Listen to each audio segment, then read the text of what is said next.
Hello everyone, tonight we're doing more Yu-Gi-Oh! Potentially the last time we'll be doing solo mode, at least for a while. Which I've apparently been missing. Getting a bunch of rewards I can get.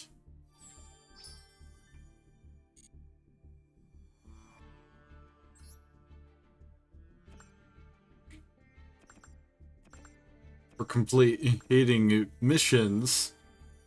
But you've got to consider that, like, I'm coming from a background of Magic the Gathering Arena being my primary digital trading card game.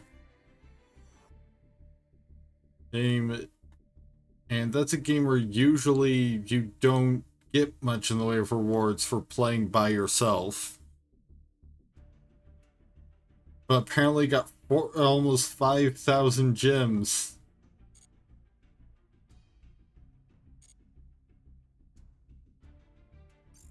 Just for what I've done so far.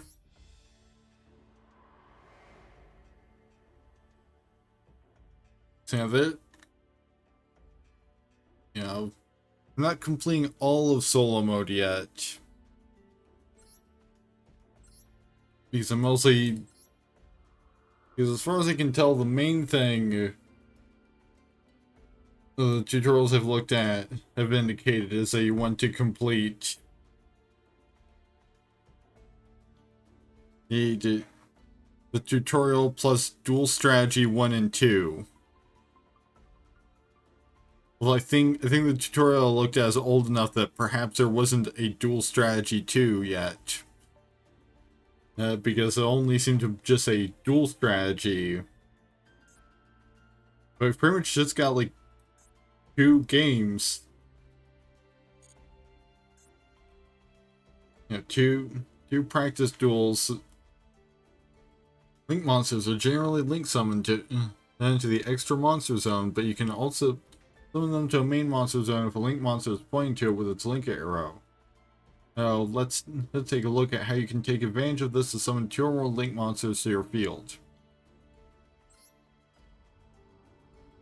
Which the rewards seem to be better if you've got if you complete the missions and with your own deck past to that's the deck strategy section. Link monsters are generally link summoned. Alright, first normal summon Draconet and use its effect to special summon Bitron on from your deck.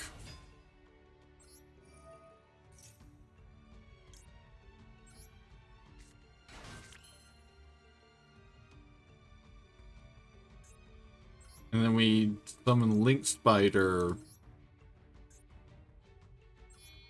using Bitron as the link material.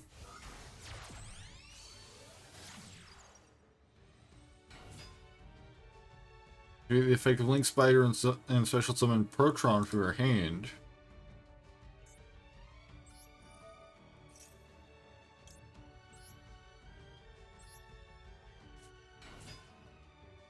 When your link monster is pointing to a main monster zone with its link arrows, you can link summon a link monster to that main monster zone. The link arrow of Link Spider is pointing to the main monster zone that Protron is in. And use Protron as a link material to link summon in Linkuribo.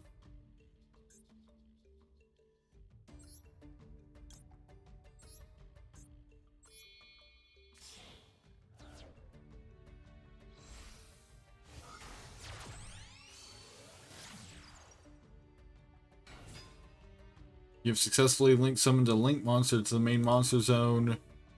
And when you link summon a link monster to a main monster zone, you unlock the possibility of drawing out other monsters' effects and summoning even more powerful link monsters. Familiarize yourself with the link summoning conditions of the link monsters in your extra deck as you battle your way to victory.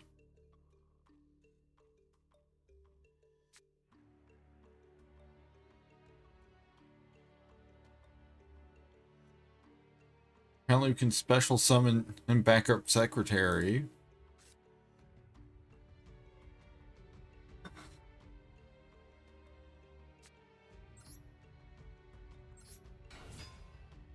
Let's go ahead and do that, and then end the turn.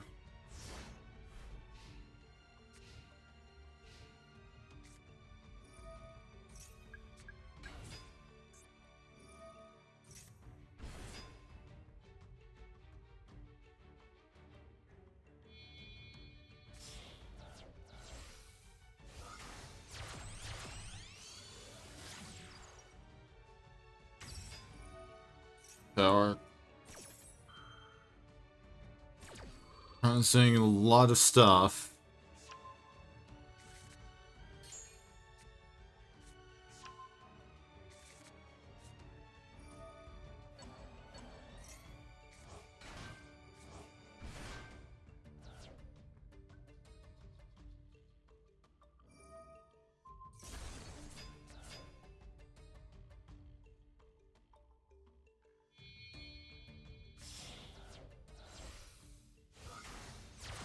I don't like when the AI has to think.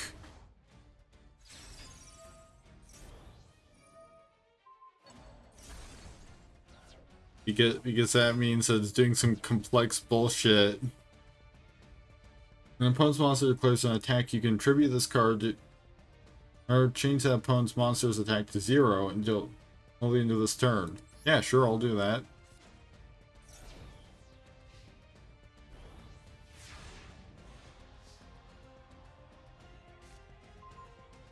Planet mining.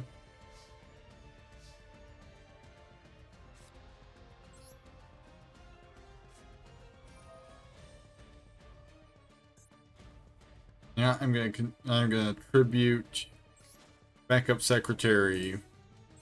Just destroy them, basically make the AI's entire turn kind of meaningless.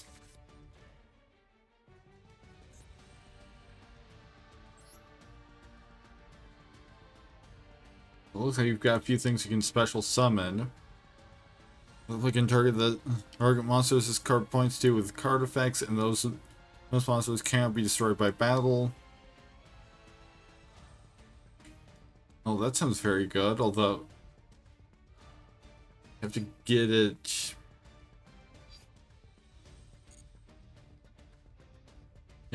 in the main monster zone.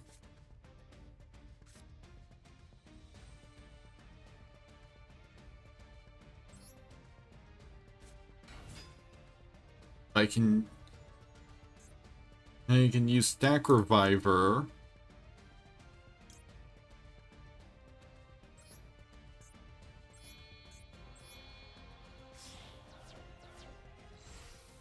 And there we go, now I've got it in the main monster zone.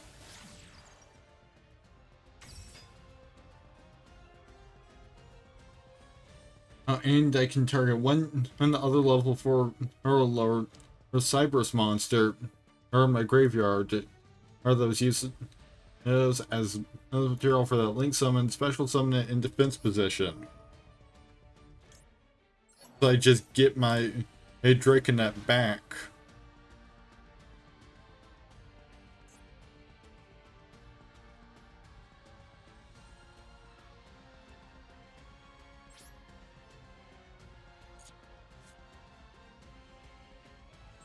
I think I'll set that. Go to battle and attack for 2900.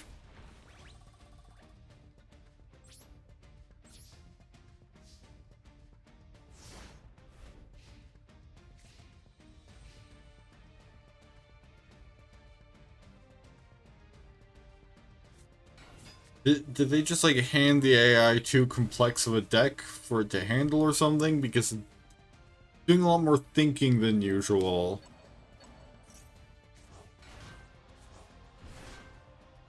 Which, like, you know, it's moving a lot of cards around.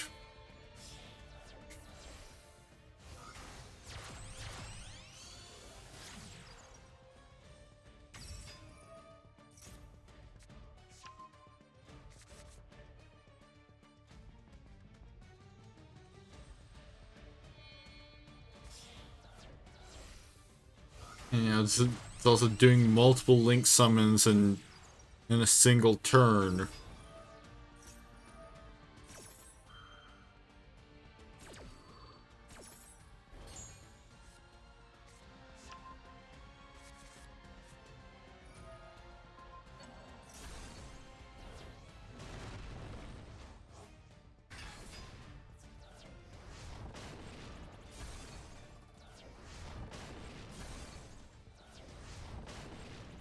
And then just literally all of my monsters get murdered. As normal special summon, and you can have this card's attack, and if you do, you special summon 1 clock token. You can only use this effect with Clock Wyvern, earn once per turn.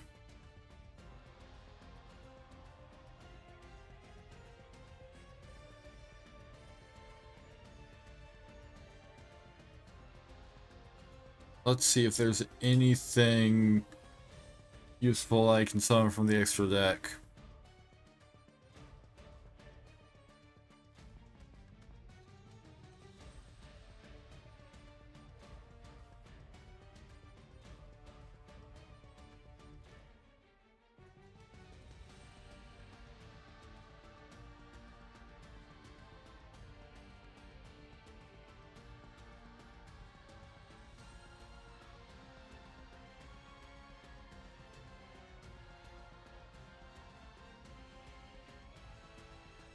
Because a backup supervisor lets me special summon and backup secretaries.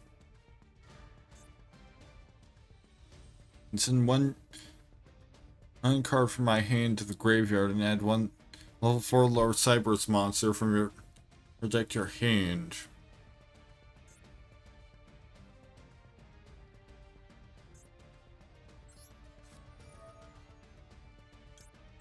Now, let's see if I can dig up something useful.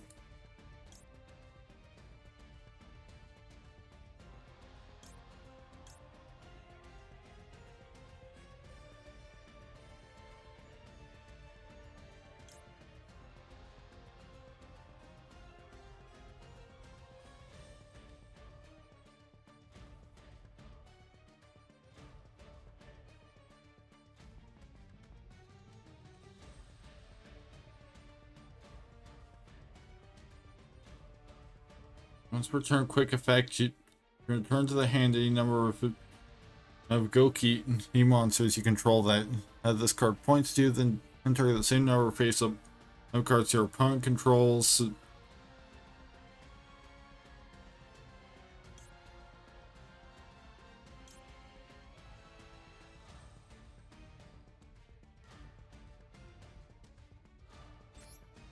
Now let's find out if Cyberse Wizard can do anything.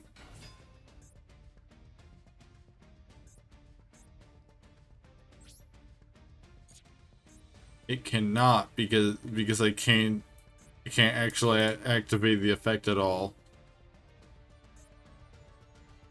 Yeah, I think I'm gonna retry this one.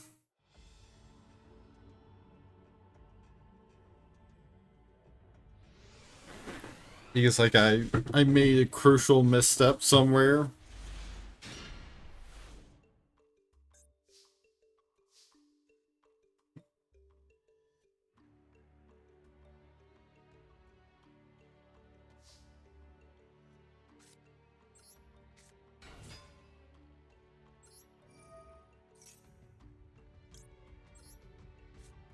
Alright, summon these two.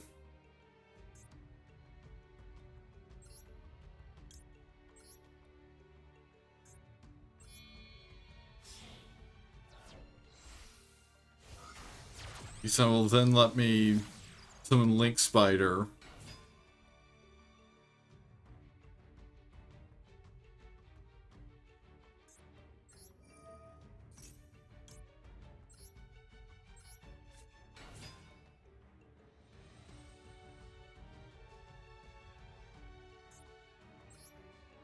And then I can summon Linkuriboh.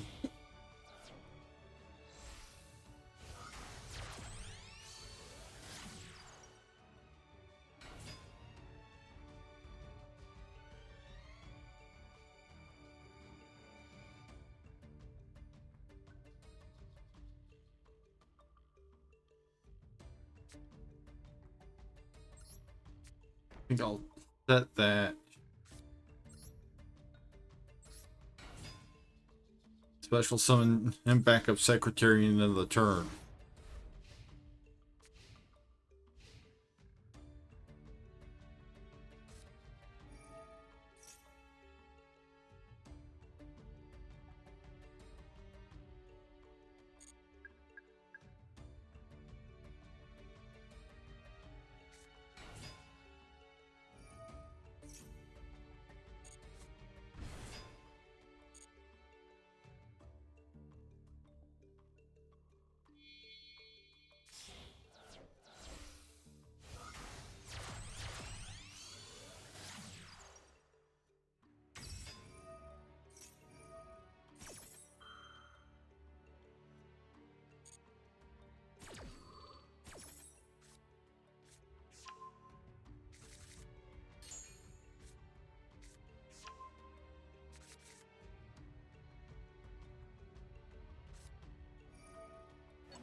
That's, yeah, it's just kind of doing a lot.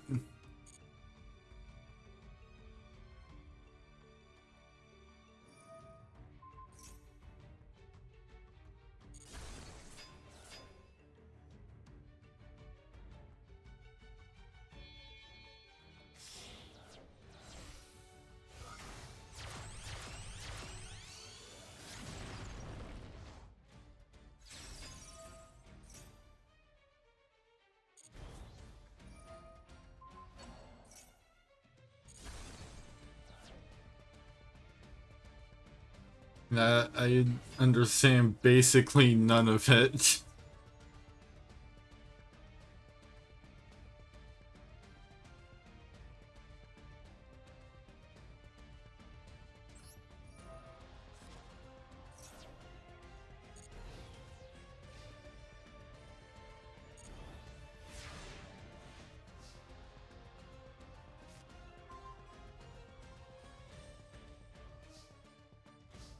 Well, now that's certainly useful.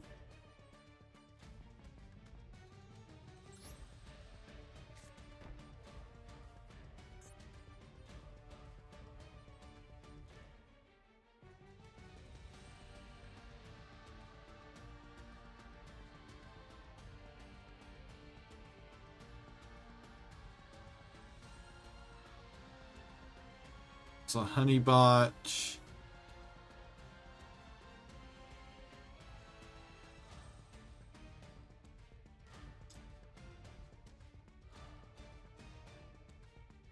This card, or this link summoned using backup secretary's material, and your monster, or this card points to battle an opponent's monster. At the end of the damage step, you can special summon one Cyber's monster from your hand. If this card is destroyed by battle, or if this card in its owner's possession is destroyed by an opponent's card effect, you can special summon one backup secretary from your hand, deck, or graveyard.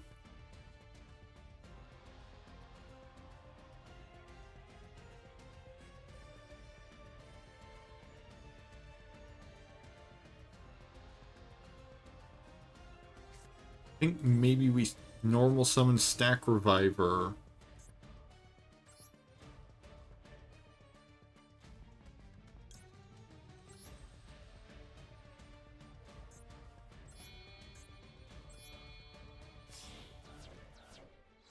Because then we can summon and backup Supervisor.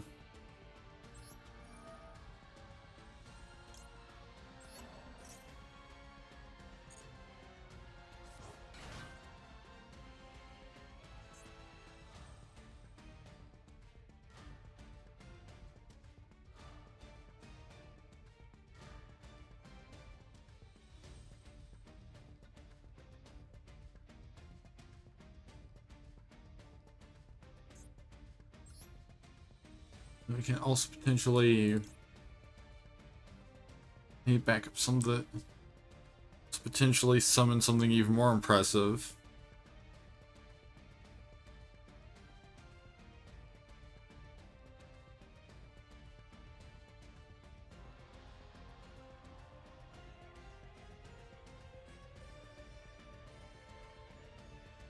have like bring in Firewall Dragon.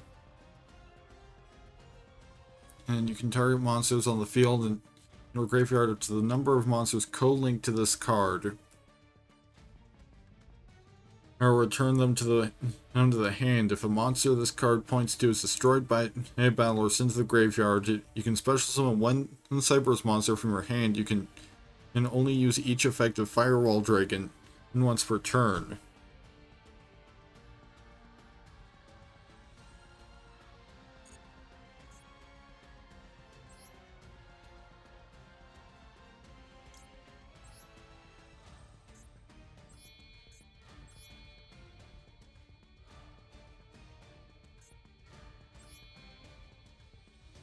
Oh, I would have to dump everything into the graveyard in order to do that, so I'm not going to.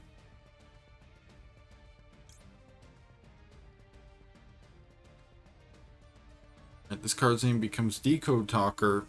Roll on the field, gains 500 attack for each monster it points to during your battle phase. If a monster this card points to is destroyed by battle or sent to the graveyard, this card can make a second attack during each battle phase this turn. Now that sounds good.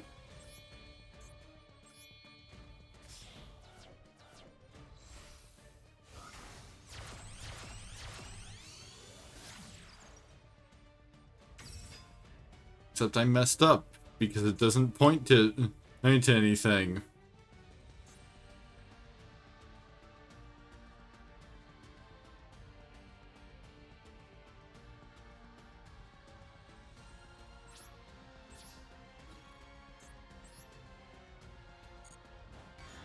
But it can kill that thing at least.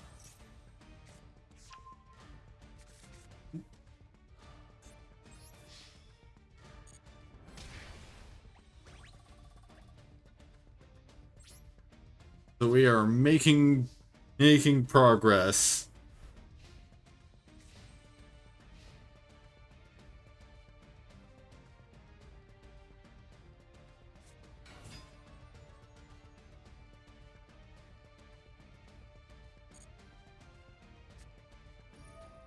I think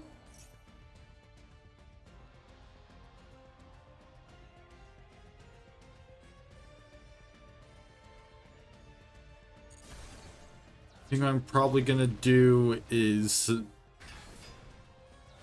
when they go to attack, I'll use a cross wipe. Because if I can just kill whatever they're using to attack, then they can't attack anymore.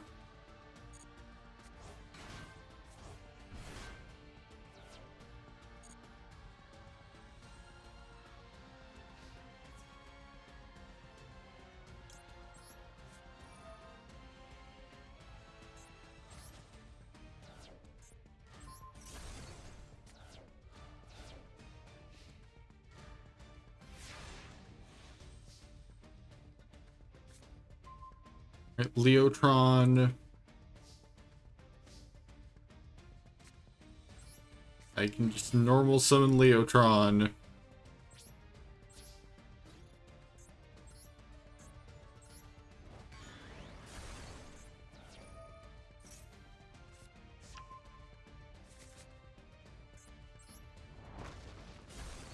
And then just murder both of their... both of the monsters have gotten in defense position.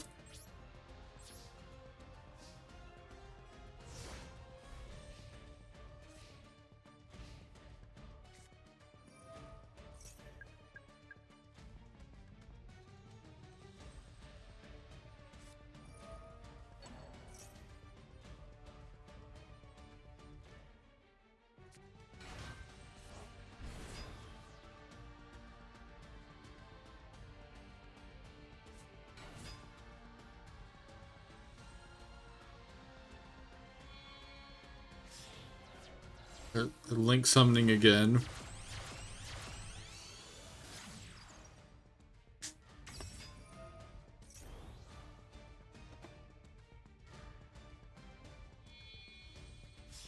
and again, because once is not enough for this turn.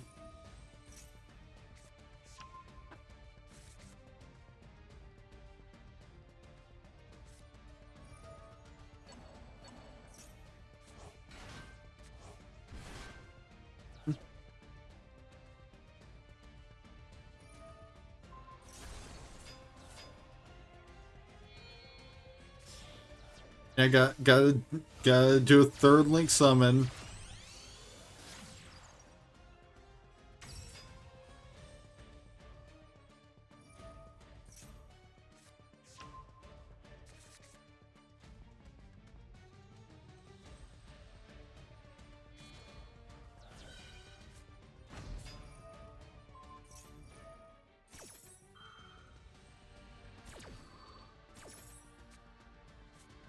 I'm probably gonna have to use a lightning storm. Then again, they've yet to actually attack because the AI is too busy just going insane.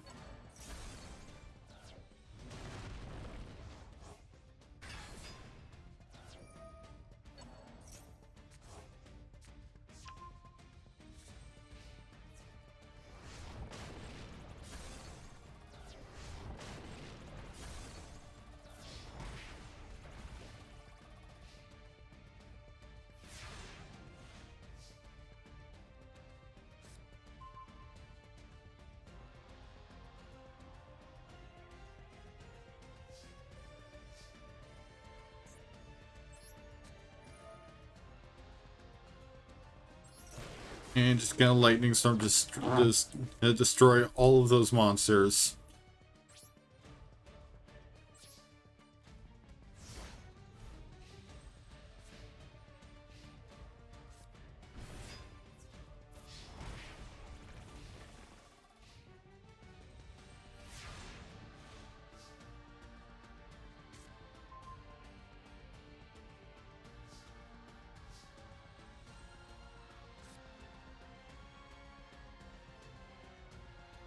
I believe I'm fucked again.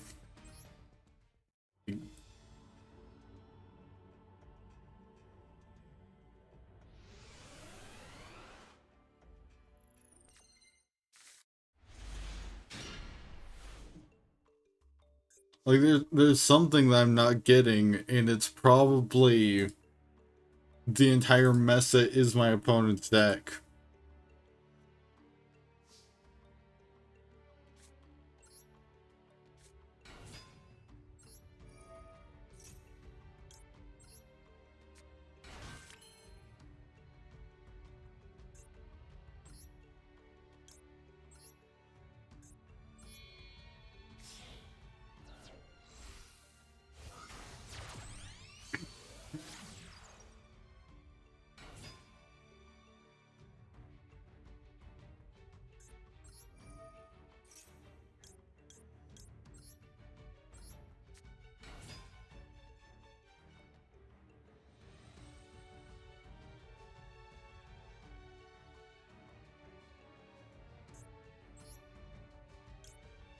Like this is what I'm specifically required to start with.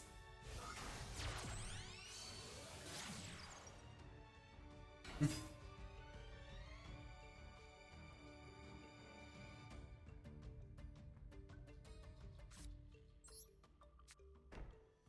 gonna sign it at cross wipe.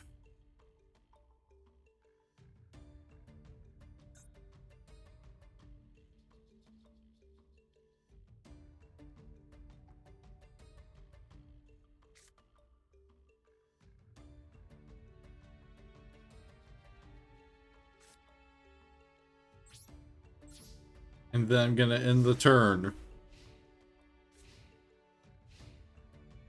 And then the AI is just gonna pop off for a few minutes.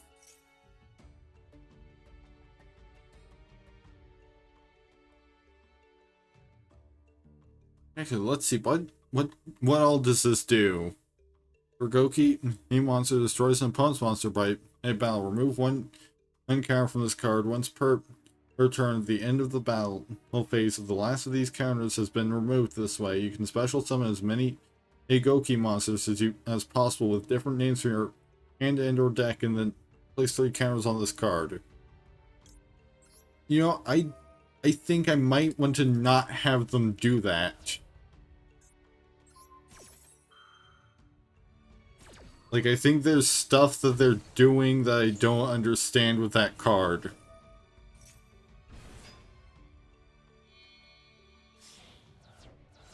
Okay, I don't think destroying that was the key to the whole situation, because now all of this is happening.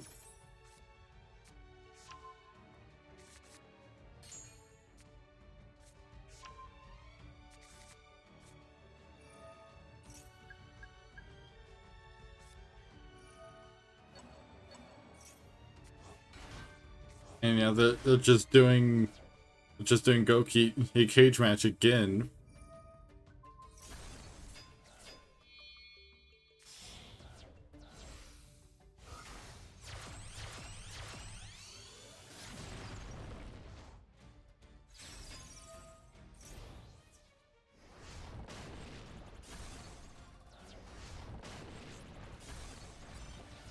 Yeah, no, I think what I was probably supposed to do was like use the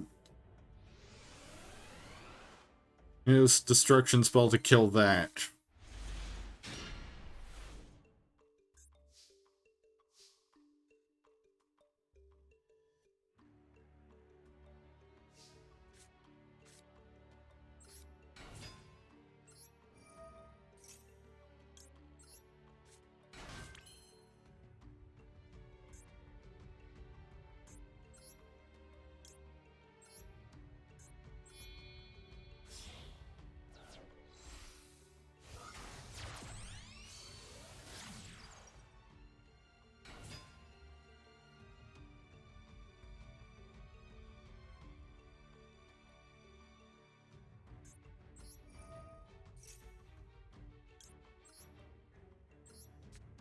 I have to do this all over again.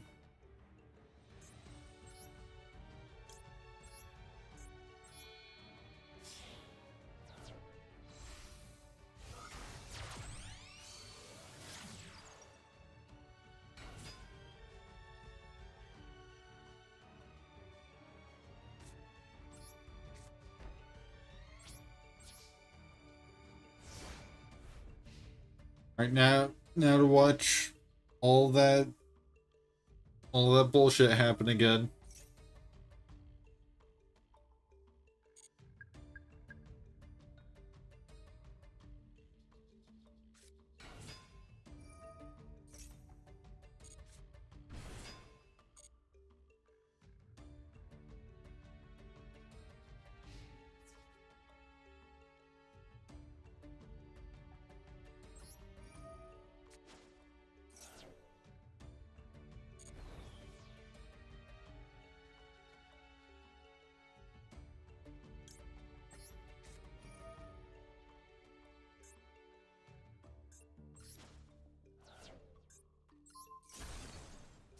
But then they didn't do it.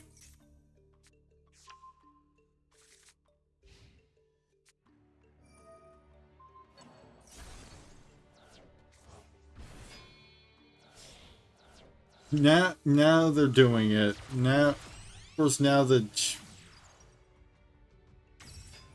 in their second main phase, they're doing all the bullshit.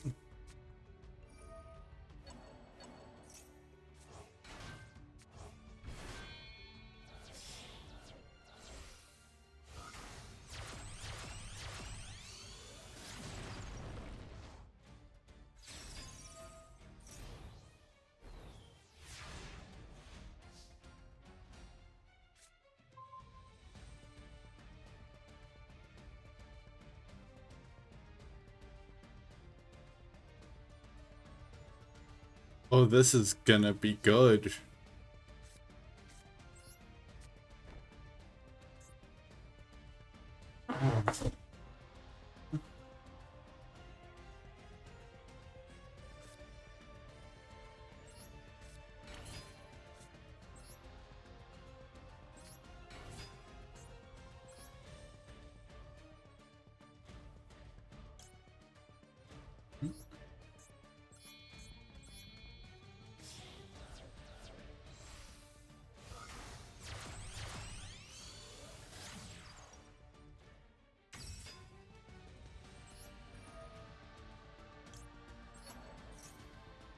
provided that actually lets me activate the trap.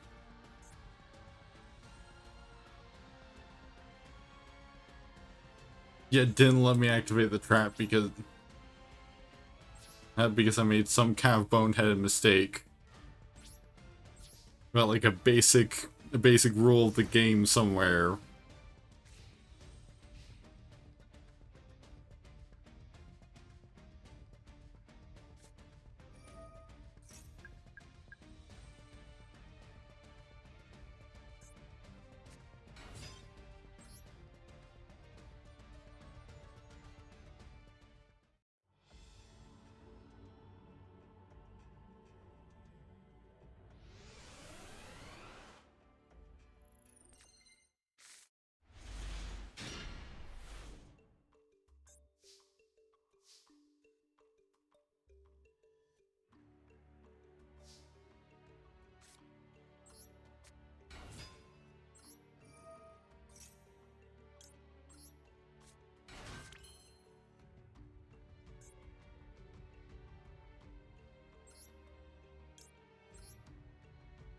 And to do all of this again.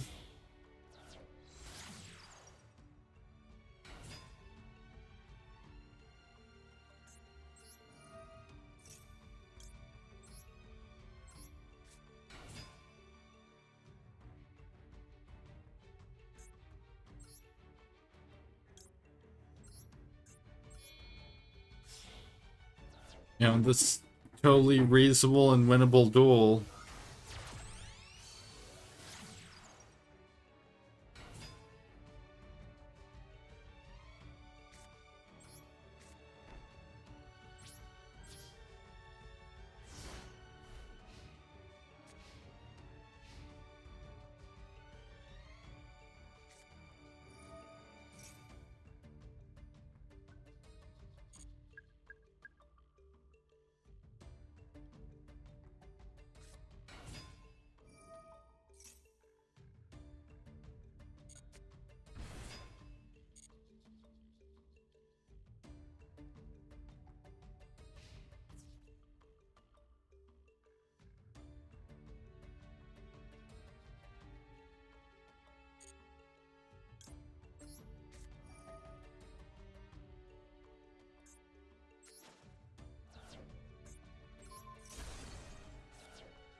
Now let's find out what happens if I kill that instead.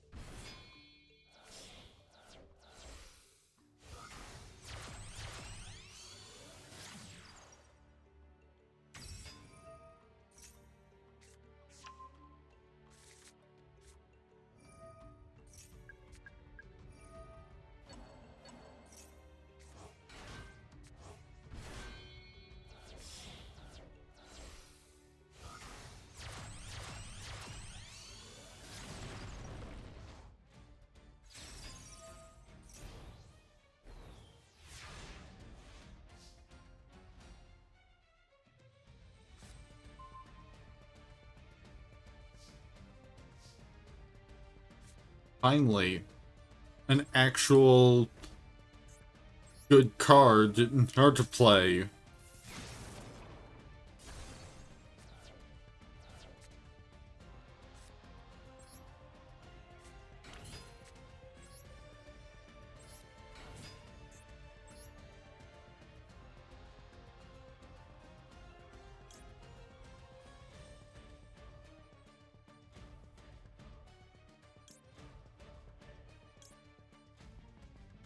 Is there anything useful that I can special summon?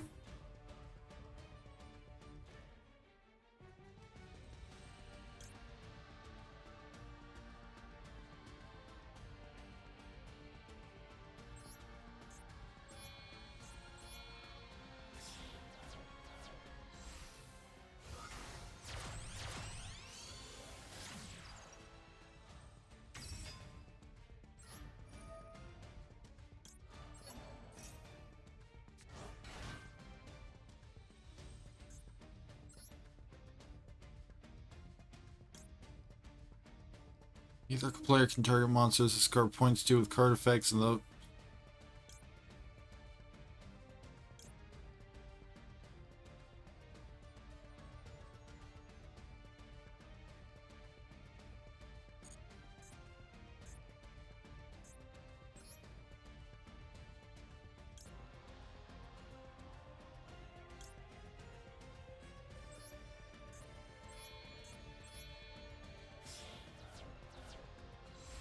Yeah, I'm bringing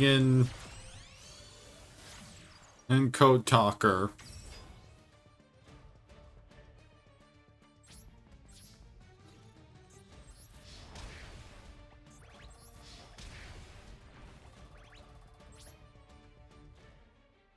Probably just gonna get demolished on this next turn.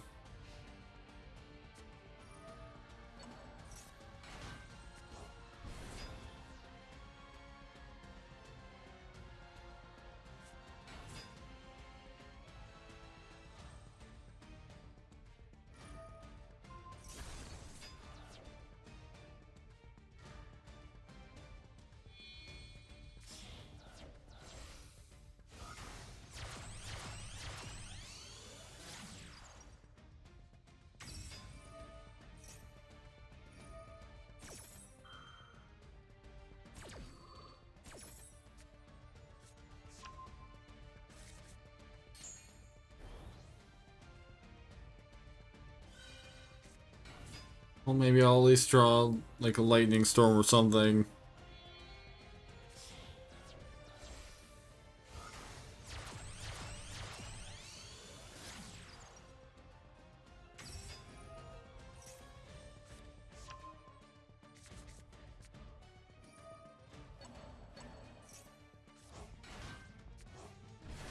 You know, I can just...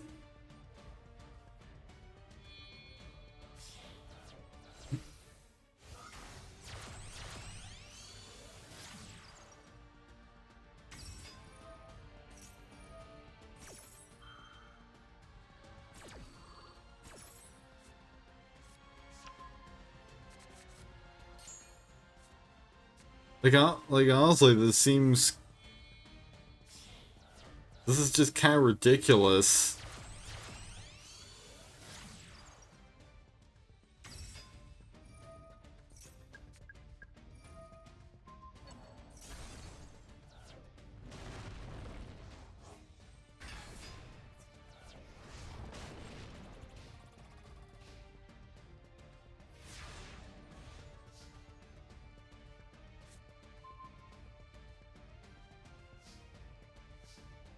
I got Cyber's Gadget.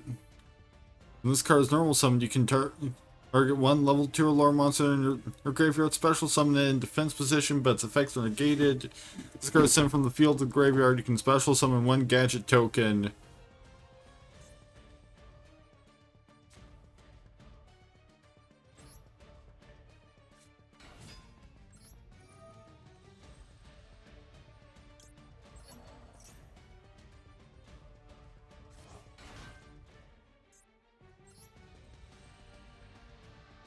Okay, so let's see.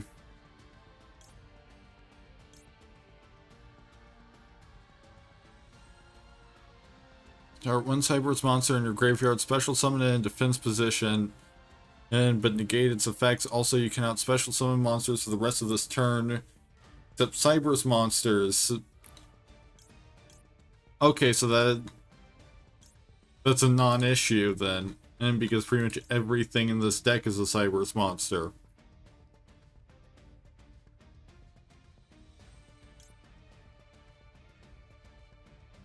Gain 500 attack when for each monster points to when your opponent activates it's a card or effect that targets its cards you control.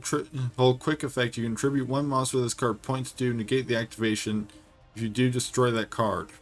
That could be useful.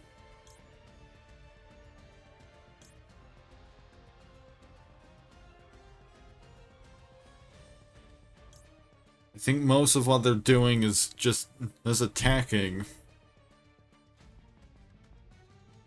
This card is co-linked it into As co-link monsters gain 1500, gain 500 attack. Also, your opponent cannot target any of them with card effects. You can target one Link 3 Hero Lower Cypress Link monster in your graveyard except to up to Transcode Talker. Or special summon it to your zone this card points to. You cannot special summon monsters this turn. The turn you activate this effect except Cypress monsters. I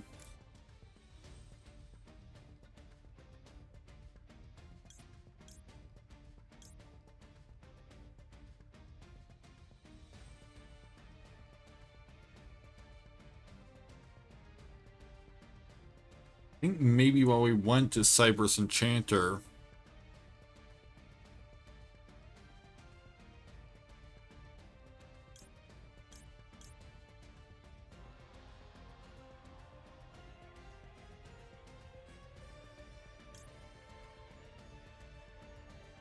Access code talker. Target one link monster that is used as material for its link summon. This card gains attack equal to that monster's link rating. Time is 1,000. You can banish one link monster from your field or graveyard. Destroy one card your opponent controls. Also for the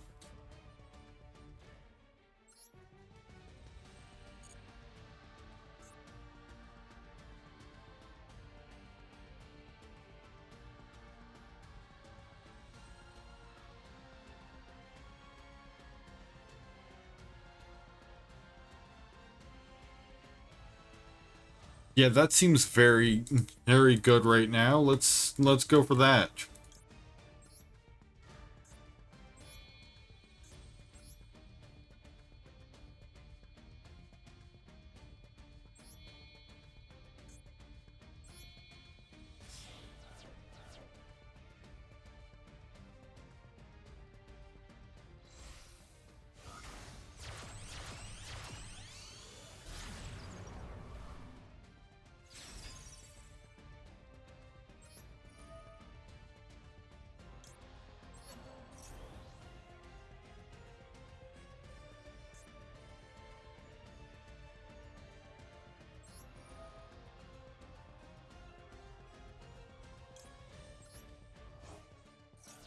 And just kill that guy.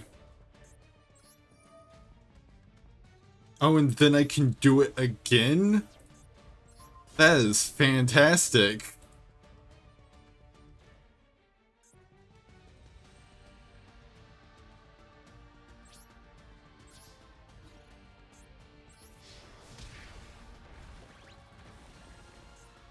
Alright, so that was the key the entire time, was just bring in access code talker. You know, read your cards and figure out the most ridiculous one to summon.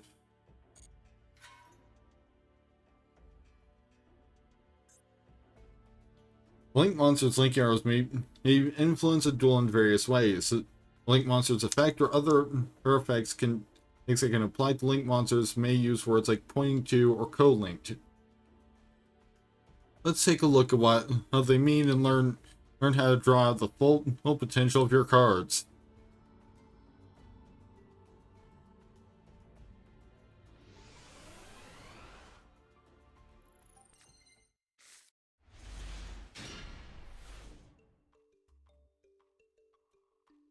The link monster zone ahead of a link arrow is simply referred to as a zone that a link monster is pointing to.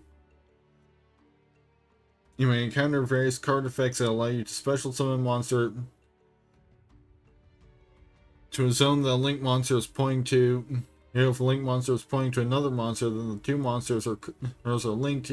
Two link monsters are pointing to each other. That makes them both co-linked. You may unlock a variety of effects nice for yourself when you link or co-link monsters.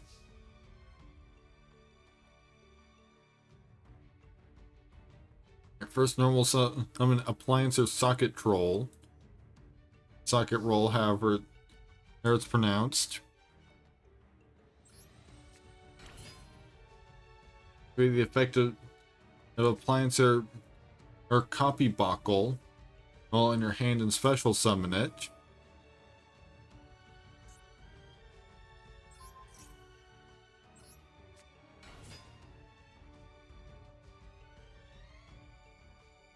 If another appliance or socket roll is a special summon to your field, it controls the monster, except during the damage up, you can special summon one. Yeah, I mean, might as well. Not specifically telling me to do that, but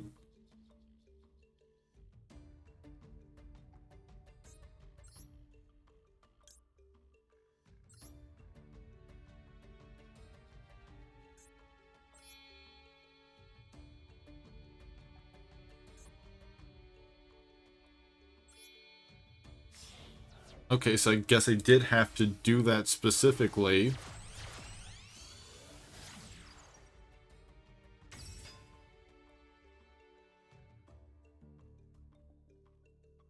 Next, use appliance or copy buckle as a link material to link summon appliance or laundry dragon.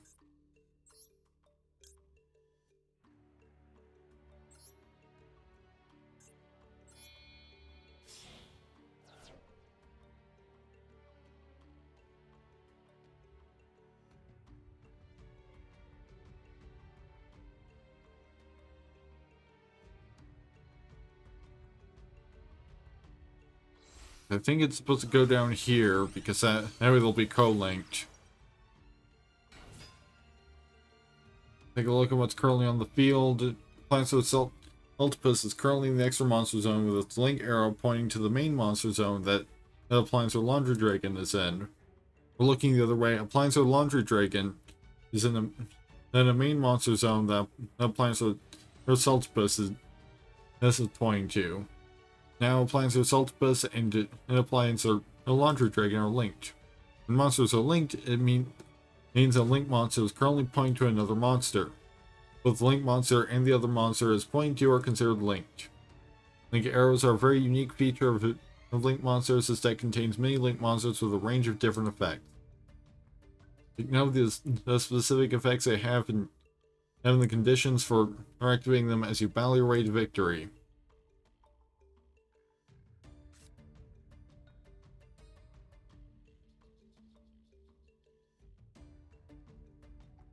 Can target one appliance or monster in your graveyard, special summon it, but place it on the bottom of the deck when it leaves the field. It'll target one appliance or link monster or you control, special summon it as many link one monsters from your graveyard as possible to your zones that monster points to, but banish them during the end phase. You can only activate one appliance or test per turn. Control machine monster, change your opponent's attack position monsters, if any, to defense position. Also, until the end of this turn, if a monster or its normal or special summon to your opponent's field, change them to defense position. Set that.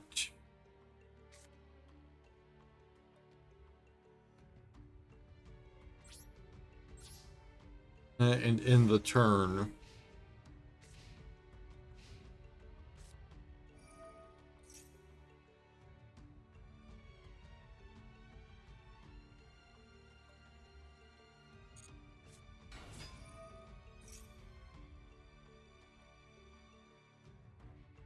This card's normal summon while you control no other monsters. You can special summon one Machina monster from your hand except Machina Soldier.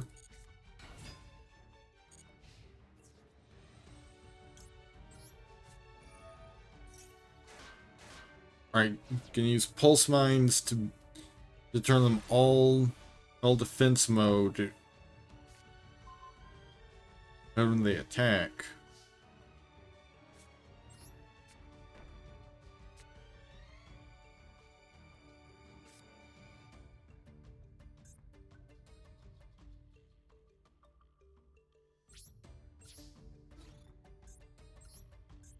And I can just go ahead and kill that.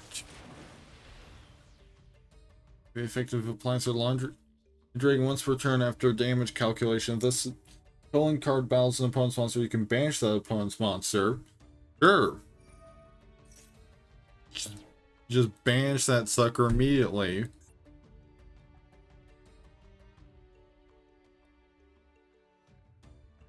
See, this link card cannot be targeted by your opponent's card effects or their monster's attacks. During damage calculation of an applier link monster, you control co-link to this monster Into this card, battles an opponent's monster. Battling monster gains its attack equal to the number of monsters it was calling to this card, or times it aims 1,000, and during the damage calculation only. Okay, so basically, what Saltpus does is that it supports your other Link monsters.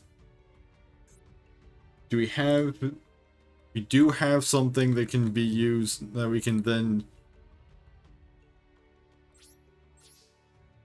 Link summon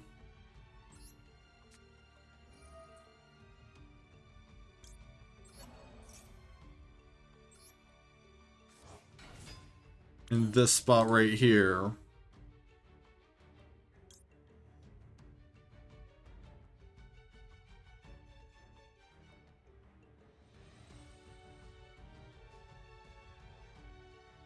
You can attack directly while it is not co-linked. And you can send one card from your hand to your graveyard, then target one card your opponent controls, destroy it. If this card is co-linked, you can target one monster in your opponent's main monster zone, destroy it. You can only use one Plancer Vacuole Elephant and add effect per turn, and only once that turn.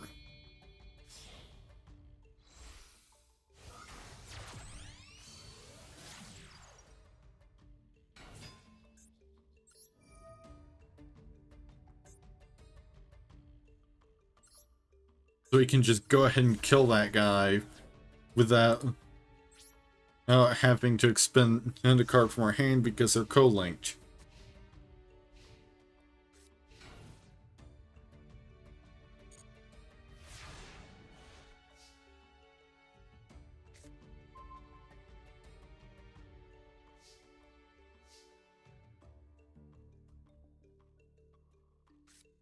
You got another appliance or reuse.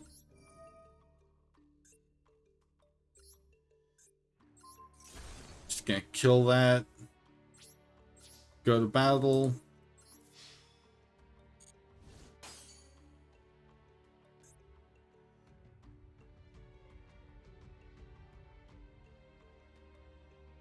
Oh, okay. Neither player takes any damage. Any battle damage from attacks involving this card.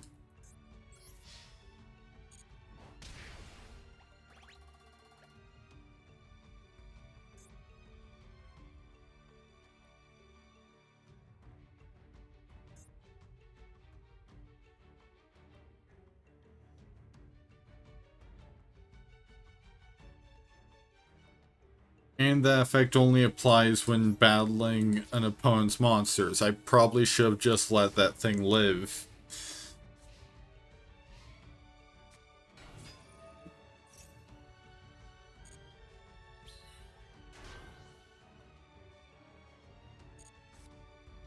Wait until they go to try to attack.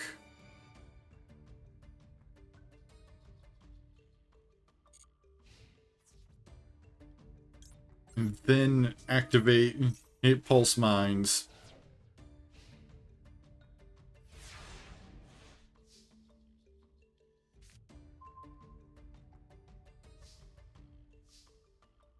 Got Appliancer Conversion now. Banish as many Appliancer Link monsters from your main monster zone as possible. Then you can special summon your banished Appliancer Link monsters. There's up to the number banished by this effect.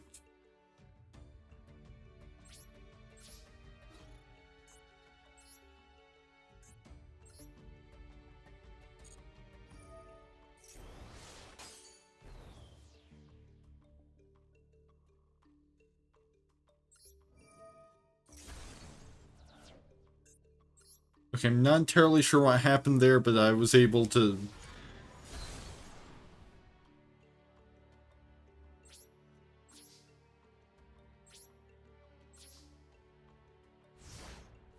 Okay, so that didn't deal any damage, so... It must have been something about the card that...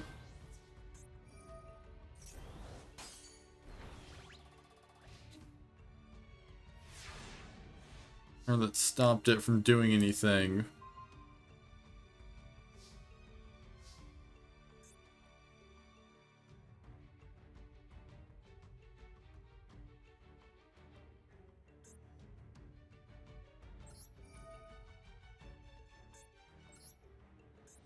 I think the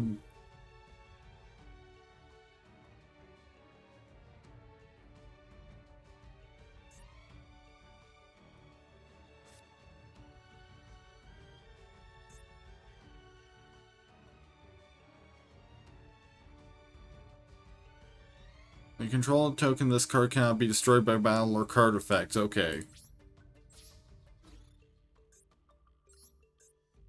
Gotta destroy the token first.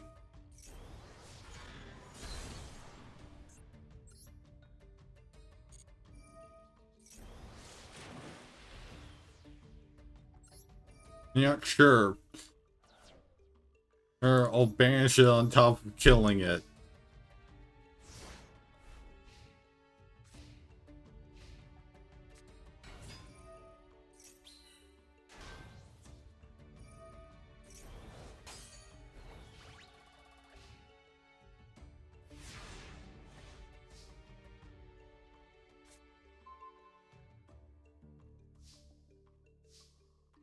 That means that I can actually then, now that I understand how that works a bit better, I can just banish that. I can just destroy that.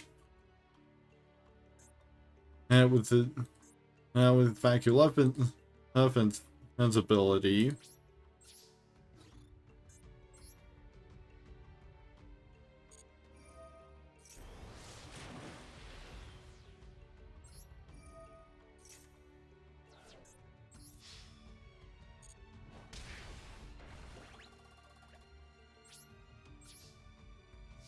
This is a very easy match compared to the last one.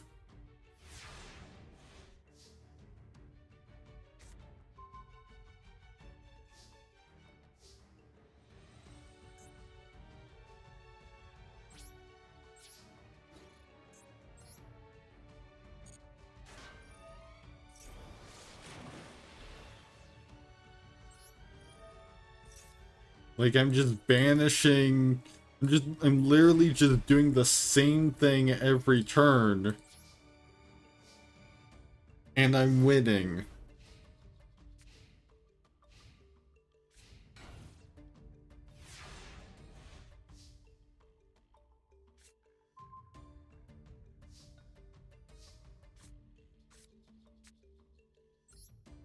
I mean, I guess I might as well start summoning more stuff. You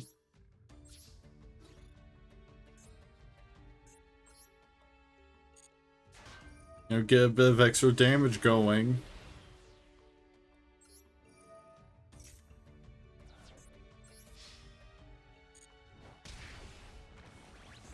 And so we can speed this along a little bit.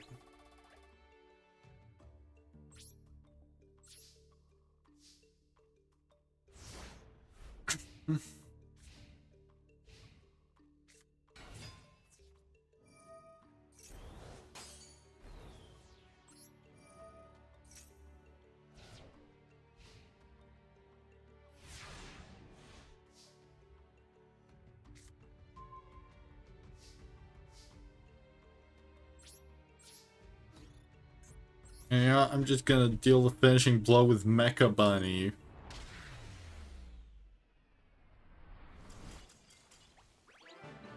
Like very easy.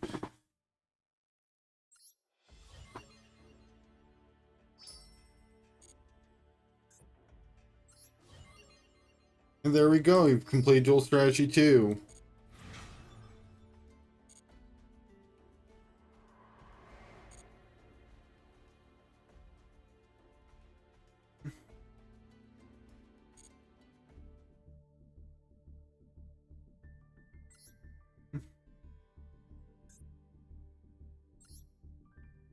I completed a mission by doing that.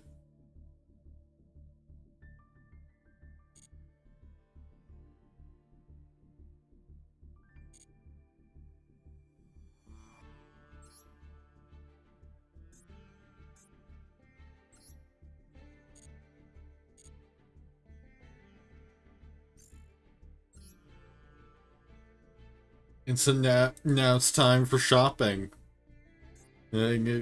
Because as far as I can tell, the tutorials I've looked at say to buy, say to complete this early part of her solo mode, then you can go shopping.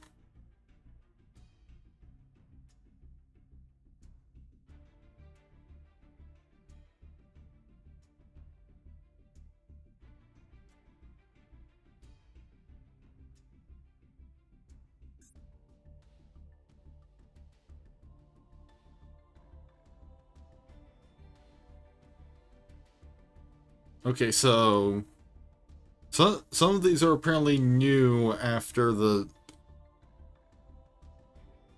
apparently newly added after the video that I watched, which was recorded, because only these three were there. Well, it said to purchase these three.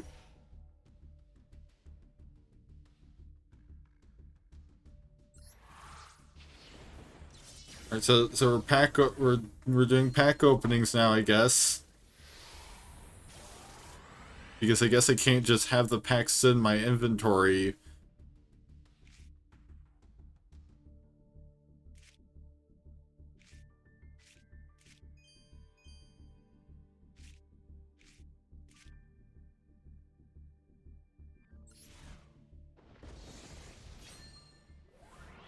But experienced players in chat are gonna have to tell me if I get anything like especially good, because I have no idea what I'm doing, and I can't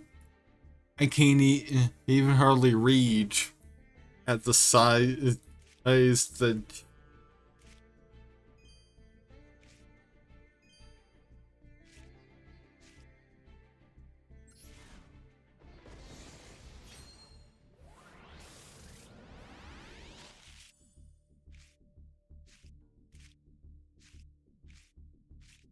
Okay, that one's glowing, so I assume that's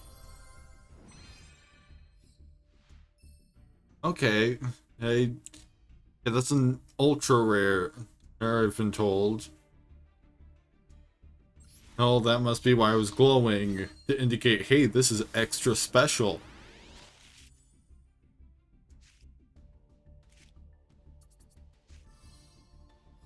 Although this one wasn't glowing and it is also extra special. It's one of these Goki things.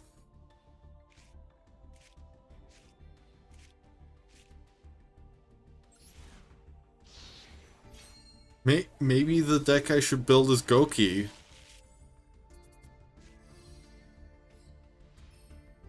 Because it seems to be good at being a pain in the ass.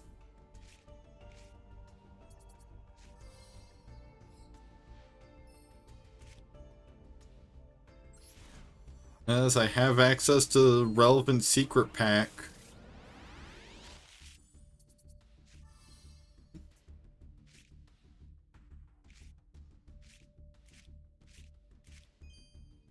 And I mean, like, the like wrestling or whatever theme seems fun.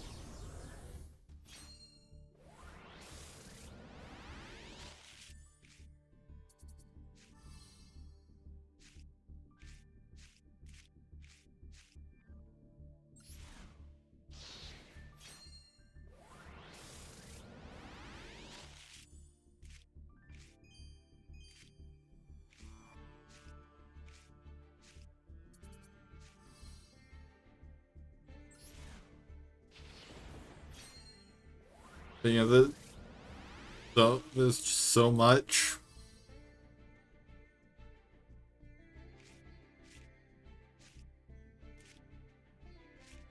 Like, I'm probably only gonna start really going over what I have once I've opened a few packs. Like, once I'm done opening packs for the night or something, I'll go over the stuff I have.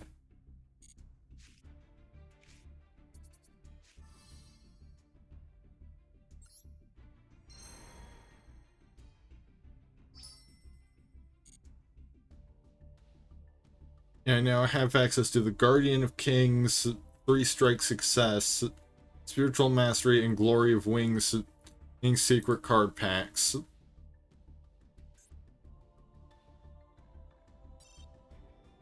But we're also picking up this other bundle, which means opening another 10 packs.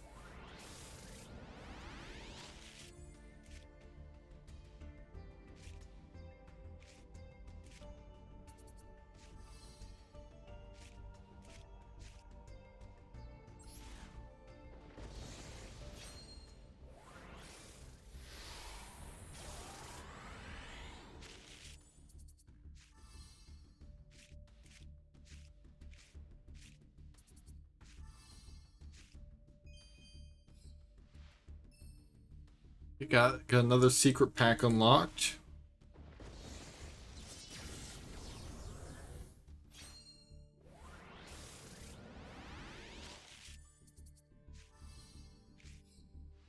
And another. And another.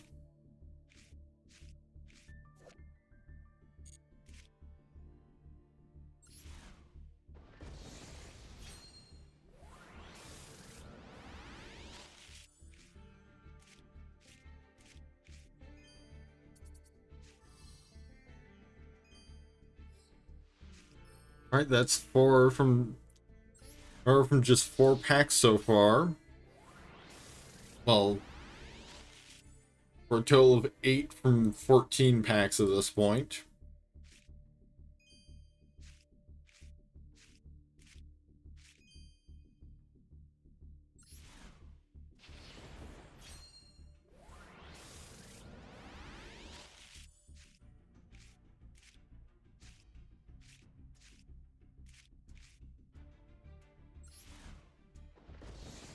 Okay, but you know,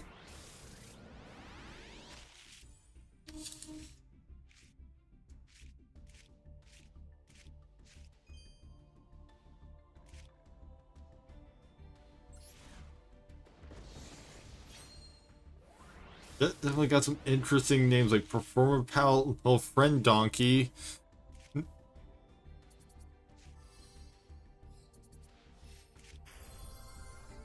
Archfiend's Ghastly Glitch. Engine Artifact Scythe, both unlocked. Both unlocked. Unlocked secret packs. Next as well.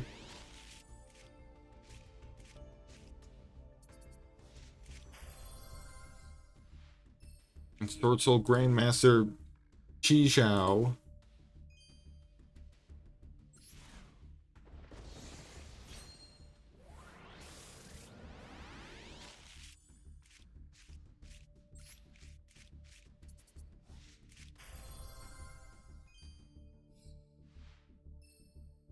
I think a whole 8 secret pack unlocks.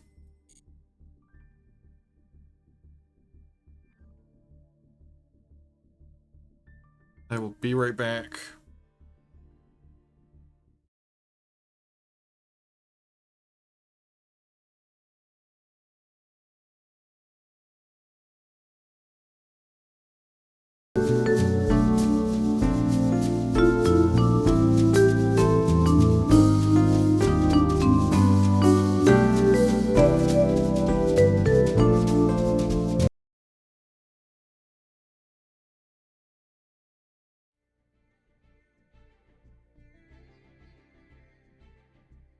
Alright, I'm back. Ready to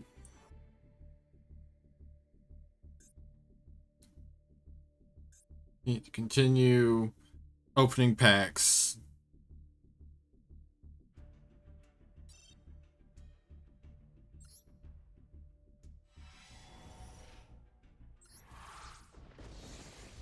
We move on to this.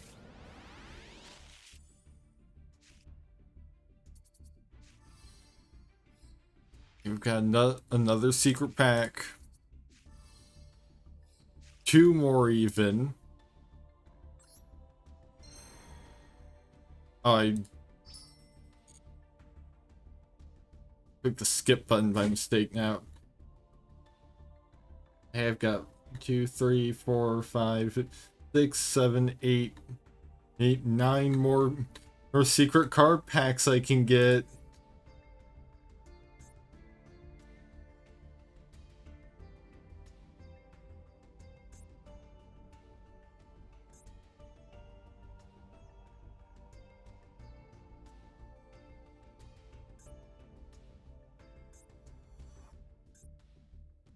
There's also all of these bundles.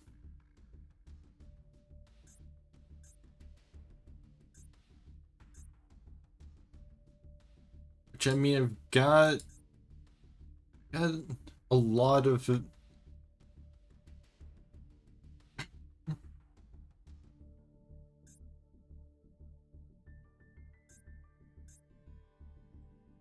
I got the 3 that were specifically recommended.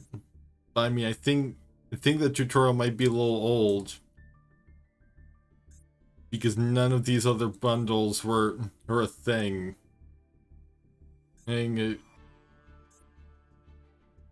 that video. See, these are both accessory bundles. So maybe we could just go ahead and pick up the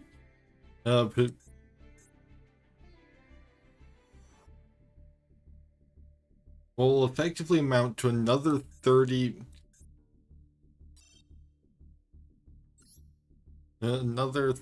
packs.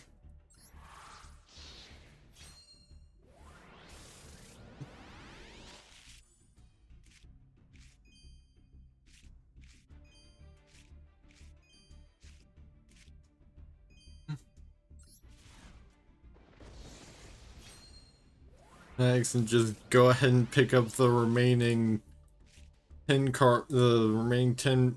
pack bundles.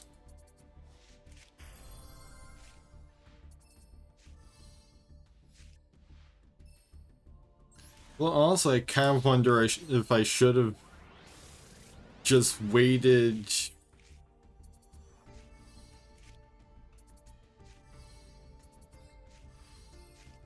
You know, rather than buying all these bundles all at once, maybe I should have waited a little while, but like one a day or something.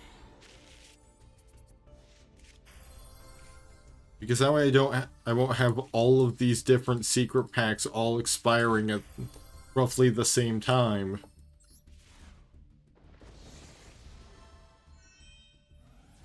And because they're only available for 24 hours, so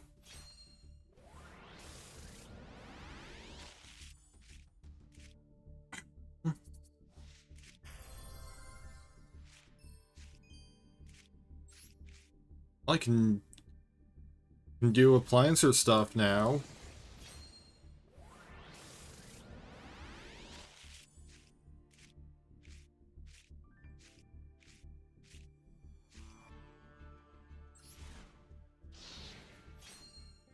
Yeah, I can. They're building towards the appliancer deck that, similar to the one that I was just playing.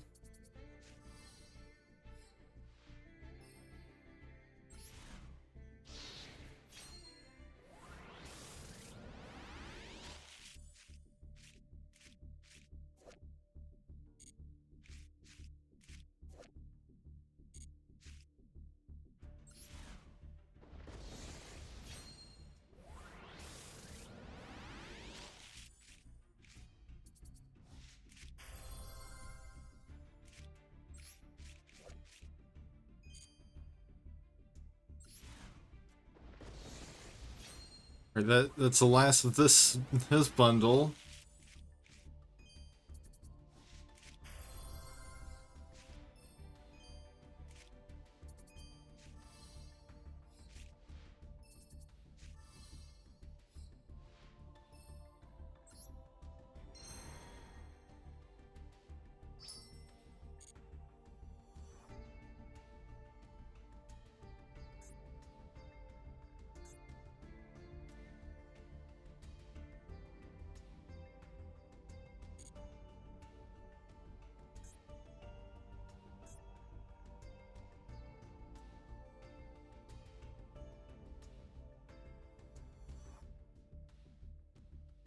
Apparently some...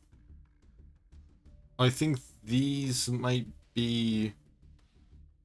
Yeah, the ones with like 23 hours left are the ones that I unlocked.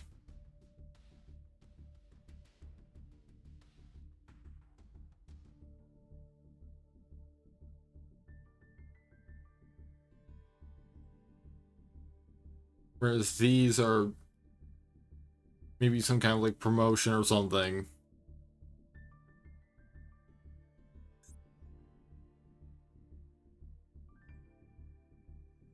Yeah, because I mean, two of them are right up here.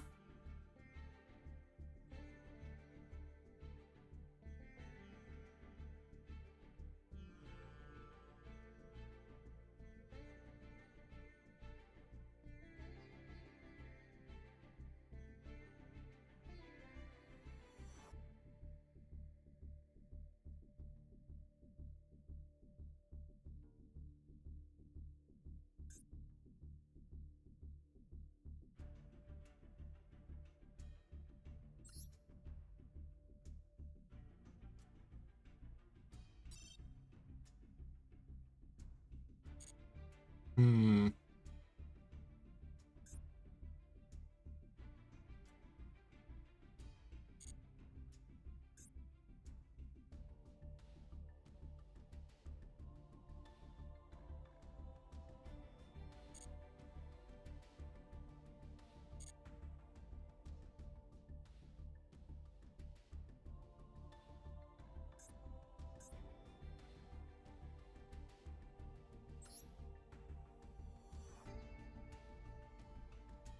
Yeah, we could like, hey, Goki, yeah, and Dino Wrestlers.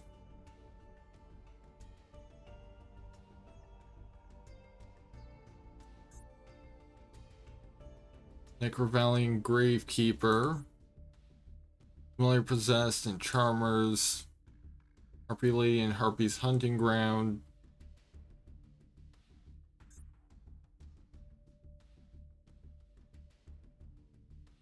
and Speedroids, Bouget, and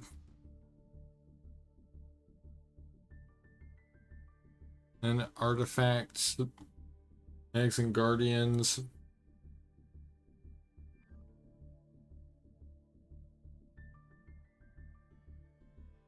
Ooh.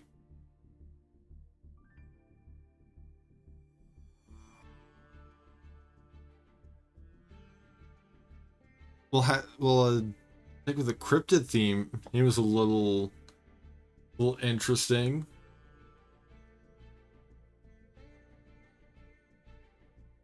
Make your opponent search for danger monsters in your hand only to appear anyway. Those show up right in your opponent's jurisdiction, unlike the kaiju.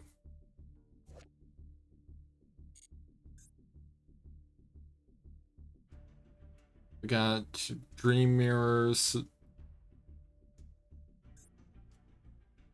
There's Volcanic. Nick Nordic.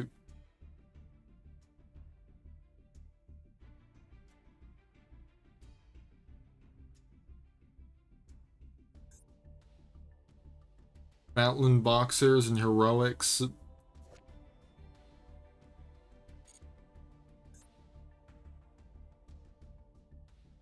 Exit.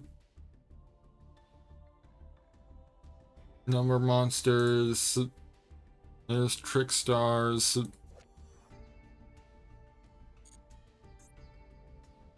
There's Ninjas.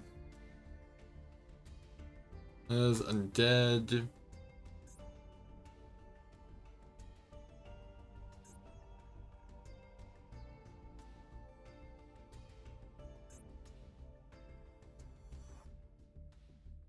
More stuff to do with Number Monsters. Performa Pals. There's Melodious. There's Appliancers. The Agents.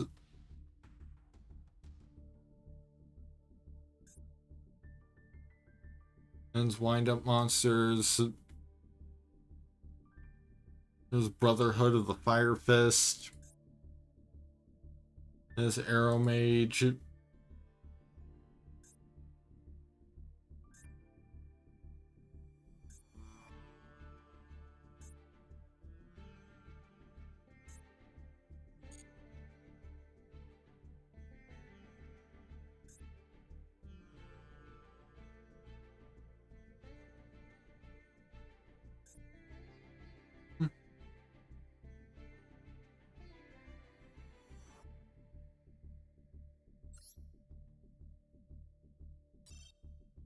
I mean, apparently we can get these for free, so no, might as well.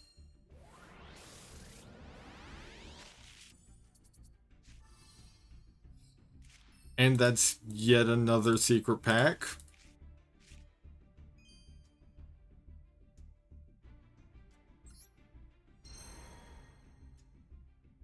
Next, now I can for beloved dolls if I want to.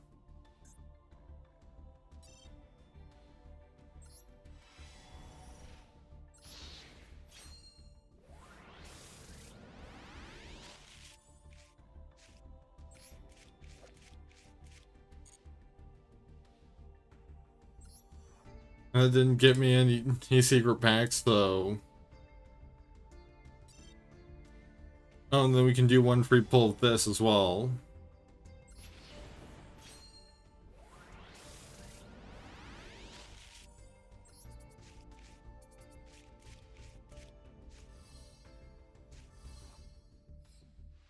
And that gets me two new secret packs, Natural Selection and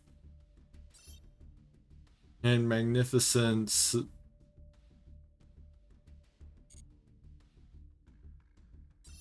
Presumably Angels.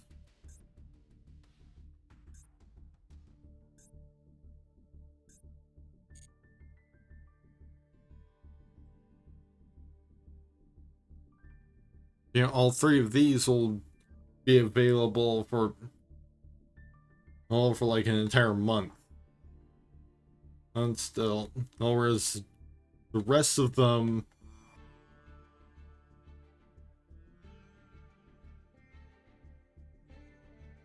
I have to do within the next 24 hours.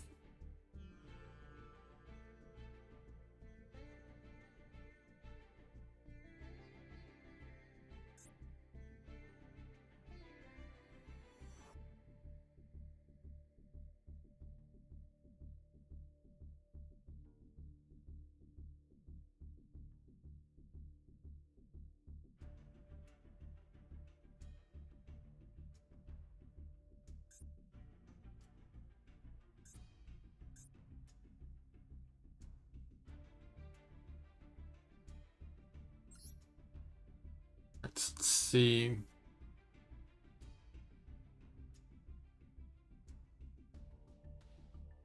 I mean, I guess I might as well just get the remaining in couple bundles.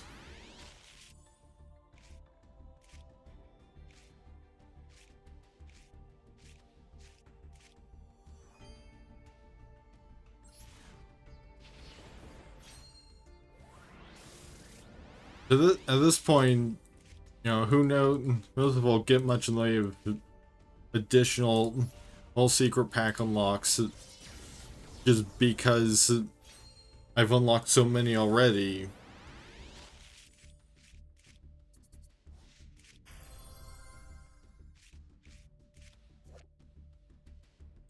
Yeah, and so, you know, the more secret packs you've unlocked, the higher likelihood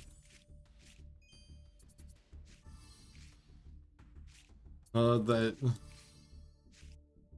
you open stuff that already goes with the secret packs you already have.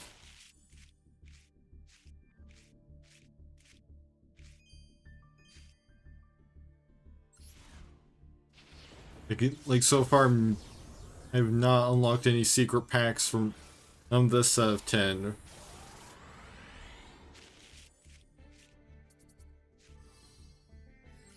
And there we go now. Now you've got these two.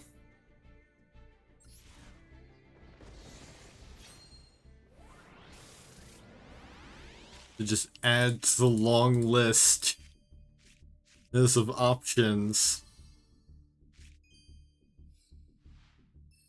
3 now. They let less than previous sets of 10.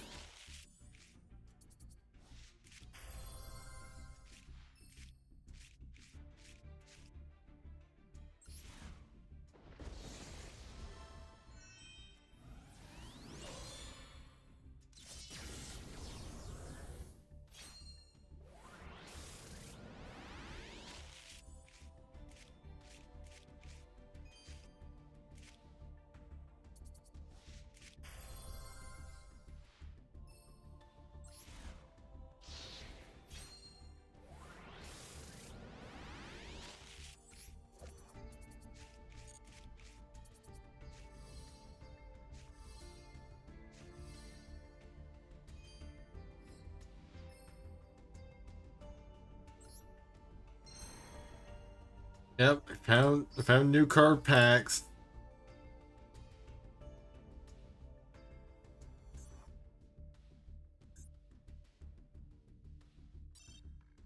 And I guess I'll just go with this last bundle.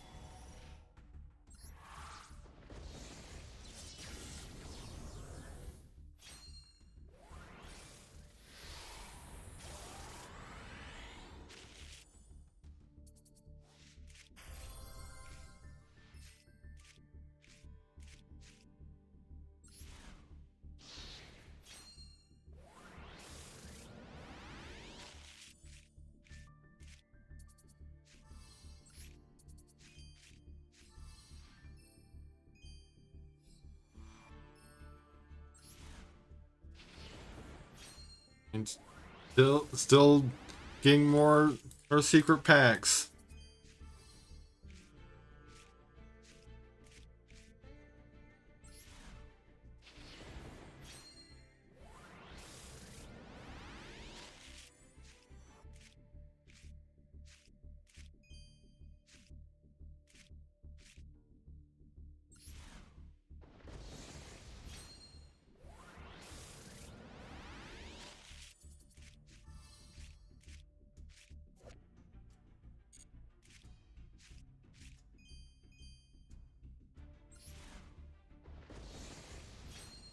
Well, only 3 so far for this set out of 10.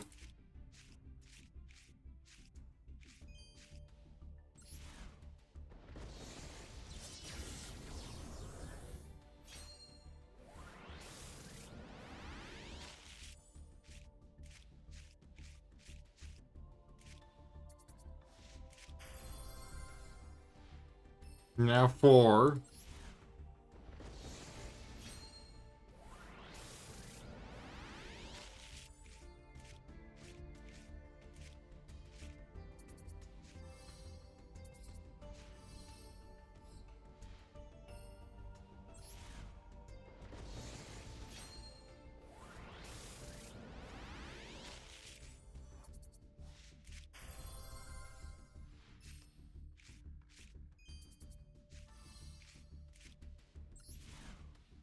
Right, just one more regular pack.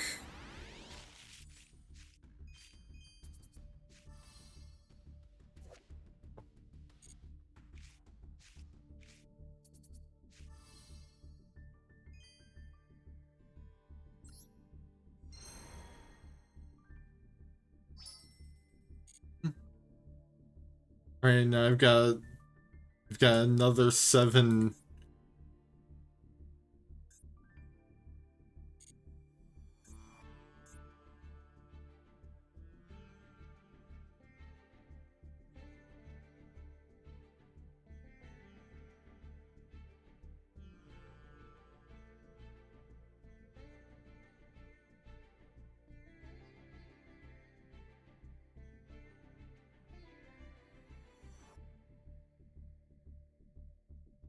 Alright, so I guess the question is which of these many archetypes do I want to go for?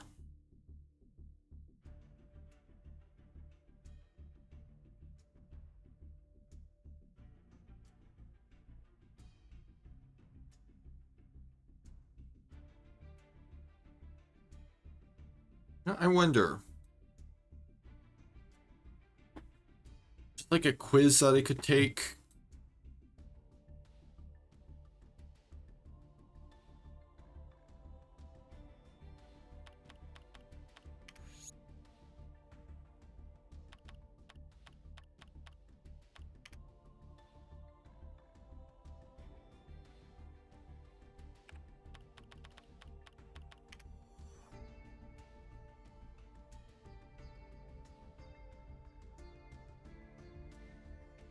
Not that I'm finding on Quotev at least.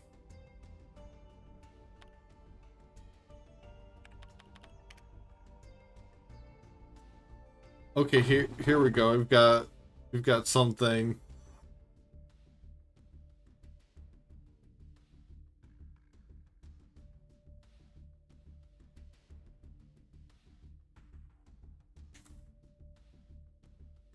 Nice. The web browser capture worked decent right out of the gate. Let's see. How do you play the win? How do you play your game? Take complete control, surround my opponent until they have nowhere to run. Price traps for the win. Barrage of destruction. Superhero-esque arrival and pummeling.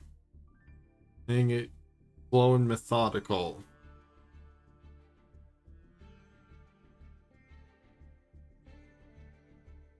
Oh, well, this question is a bit of an issue because I haven't watched any of the anime.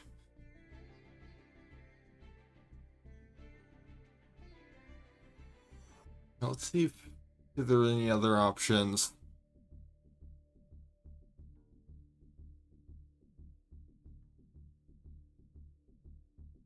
You know, ones that don't ask me anything about the anime. Hey,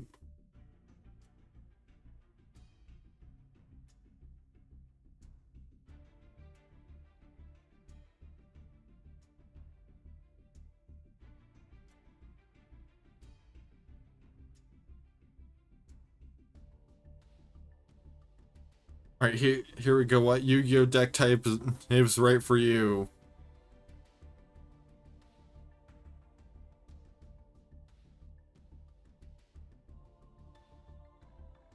You know, you're in a tournament watching a duel until you see one of the players sneak a card into their hand and nobody is seeing this but you. What do you do? I mean...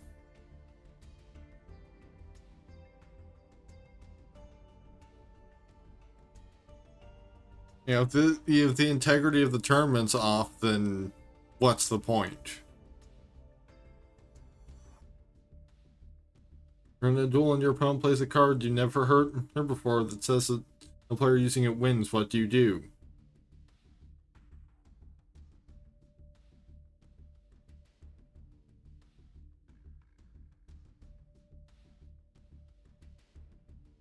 And that you win instead, ask the person and they're playing if the card or they played is fake, kill them, or walk away. Why are those the only options? Where's ask your opponent to explain the card? Like, does it just say that they win? Like, directly on the card? I guess this is the closest one. You're at home doing nothing until some strange man bursts into your home and challenges you to a duel. What do you do? Uh,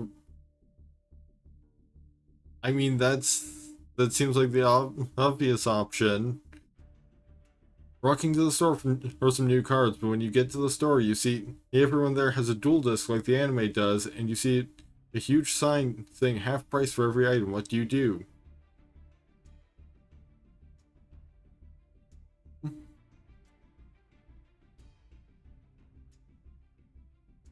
I mean, are they important, or are they like the actual duel discs that exist and are a children's toy? that's not good. That's probably not even gonna fit on my grown adult arm. I'm just gonna get my pack and leave. You just opened a new pack you got today, and there was a ghost rare XYZ monster. What do you do?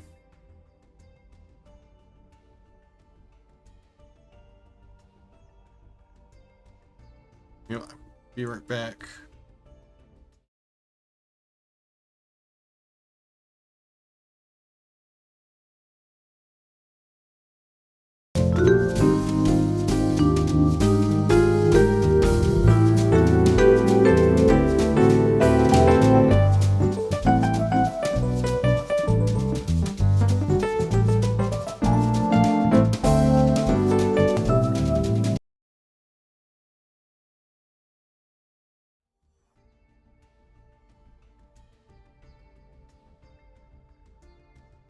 Alright, I'm back. Just need to get some water because it's real hot on here because I don't have my window open when streaming, and it's dubious whether I can safely turn my ceiling fan on because it may or may not be starting to fall off my ceiling.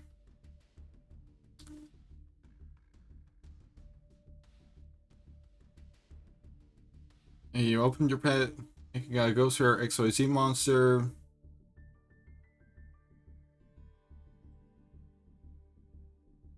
I mean, I guess that one.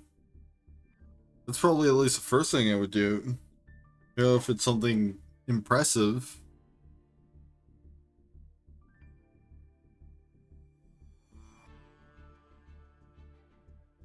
Come home from school and you find someone went into your room and teared up all your Yu-Gi-Oh cards. What do you do?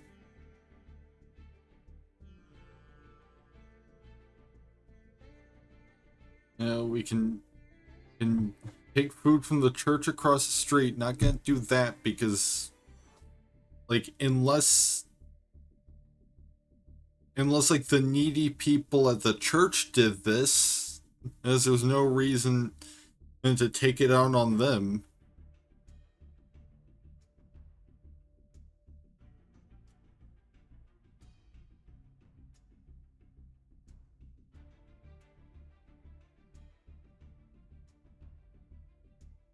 I don't have a younger sibling to blame, so. But I mean, perhaps in this scenario I do.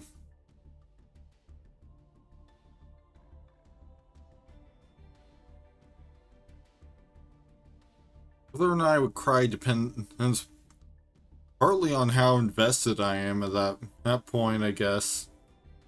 Because like that's a lot of money down the drain if it's like a particularly big collection with a lot of valuable cards in it.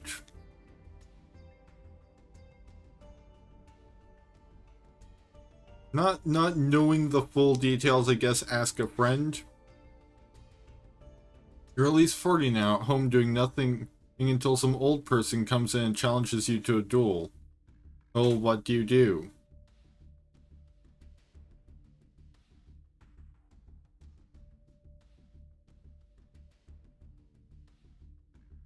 What? What? Why are there just why does every option... Why does every question seem to have like a dedicated psychopath option?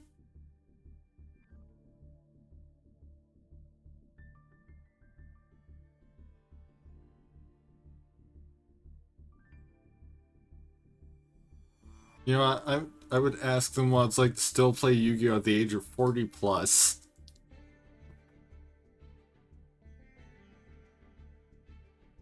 You're in a duel and your opponent's about to finish you off. What do you do?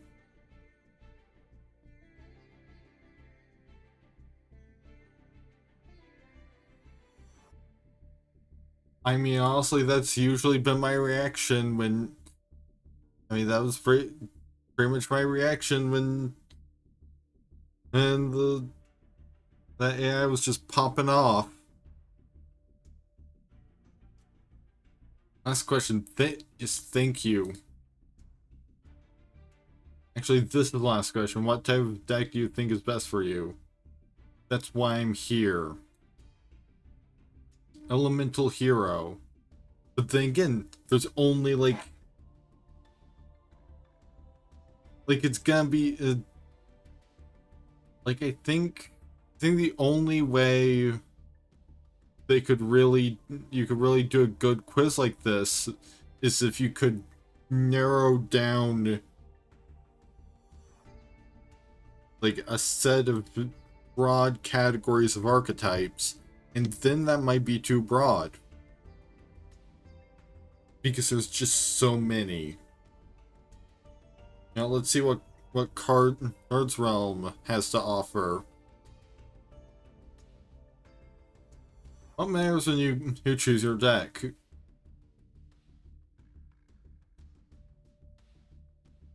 Its capacity to control the game by responding to the opponent's cards, capacity for building an unbreakable field, its consistency and space for tech cards, or its odds of breaking well-established fields. I usually like going on what I usually play in Magic. Like I do like a deck that has good ability to respond.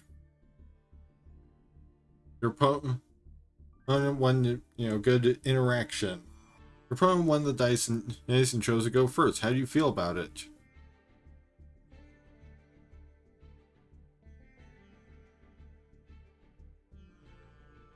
It's not ideal, but if my opponent's field is weak, I can just run over them. Which of these pots is your favorite?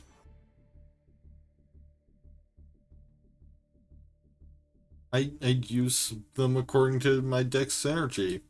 I totally know what that means in this context.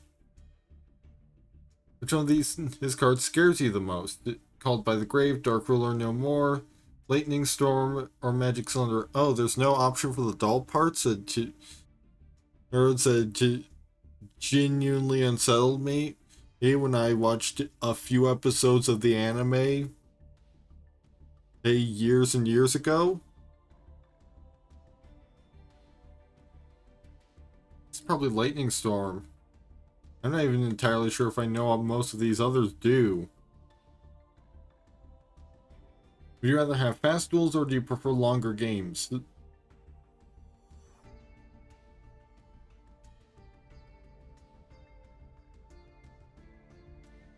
So let's see. I look to win fast, so I'm going to build the strongest field in the game so my opponent doesn't have a chance to win. I can play as fast as I can while attacking with my monsters.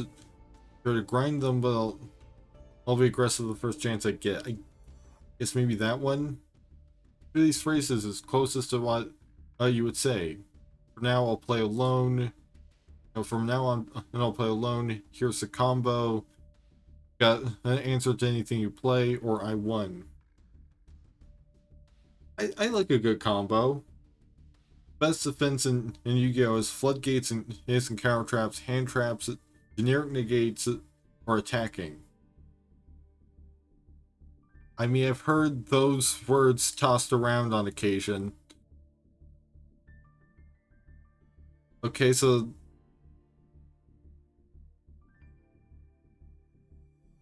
which archetypes are control then?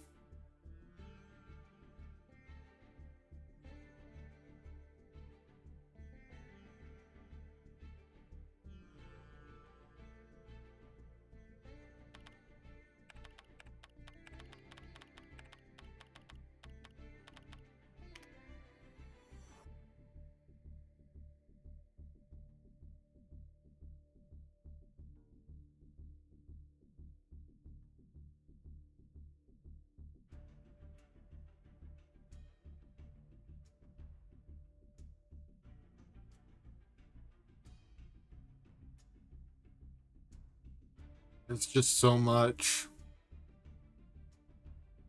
Like, I'm looking at a list of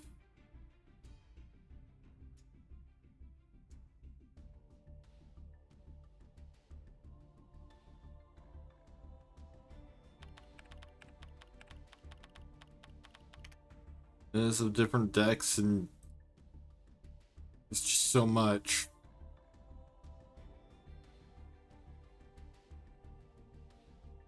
Like, we've got Yu-Gi-Oh card guide over here with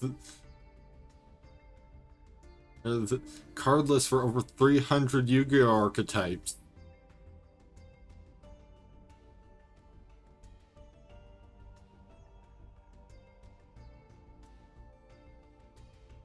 There's just so much.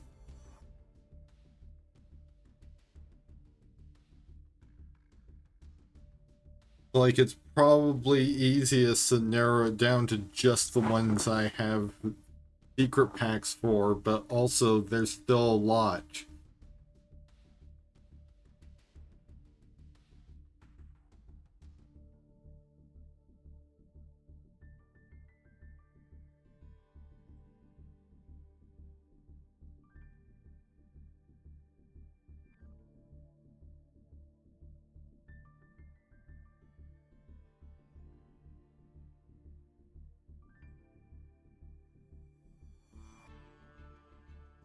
Yeah, I've got 43 different secret packs available.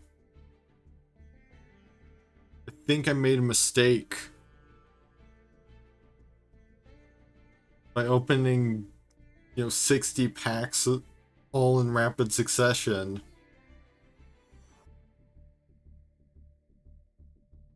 Millie, I am kind of leaning a little towards 3-strike success or emerging monstrosity recon. Just because, cryptids could be fun, and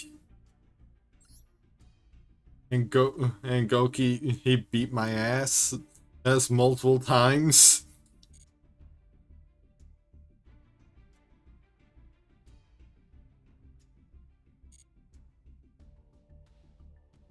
Oh, and I have missions I've completed, probably by, opening packs. Yeah, 45 find a secret pack missions.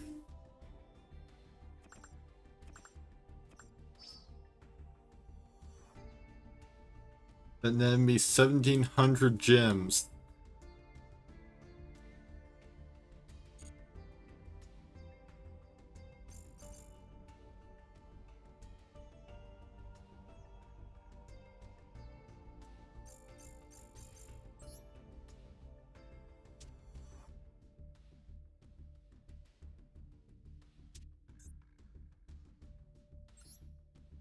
Really nowhere I can just view my collection?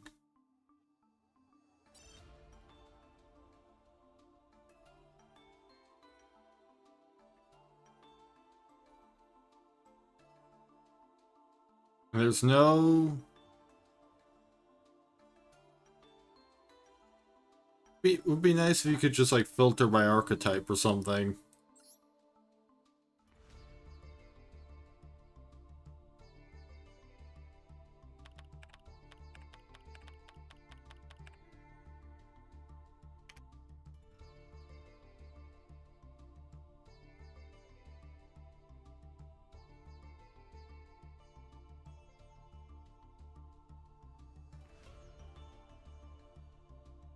Okay, so I've got the Yu-Gi-Oh wiki pulled up.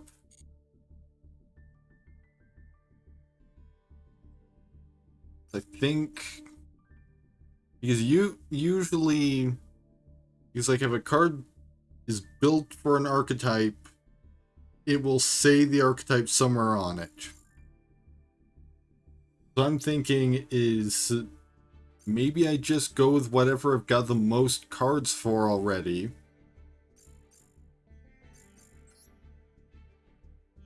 Because, that way I've got a little bit of a head start.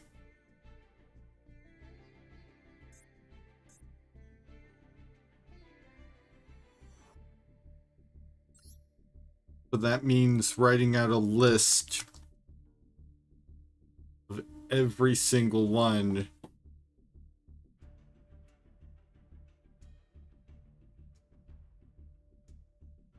Alright, Goki and Dino Wrestlers.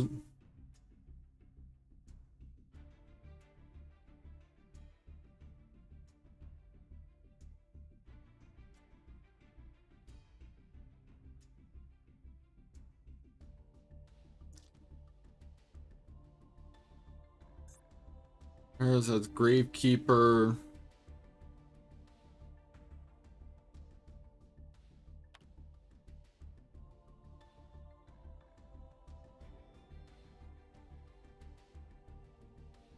Charmer, although apparently familiar or possessed is also a thing.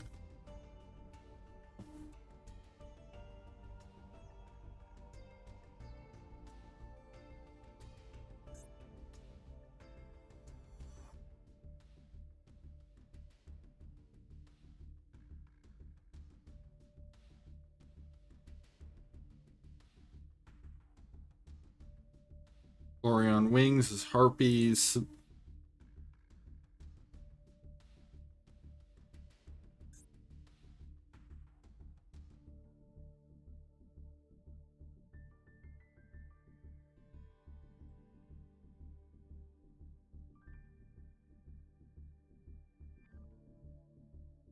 And watch it be that I only have like one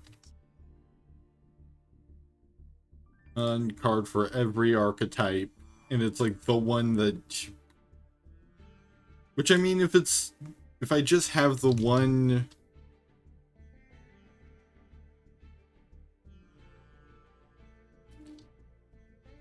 card from each archetype that like unlocked me the pack, then I can just look at whichever one's coolest is and go from there.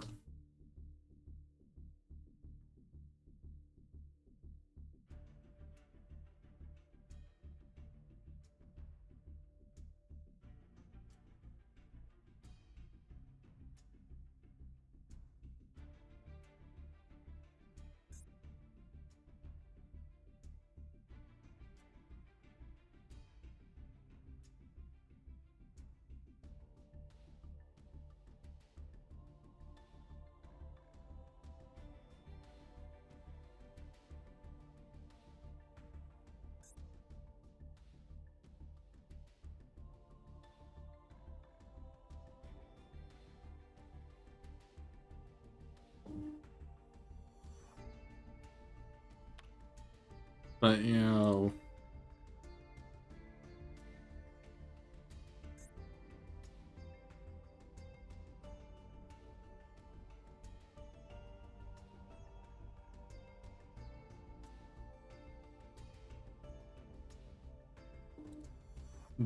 it's still a lot of cards to go through.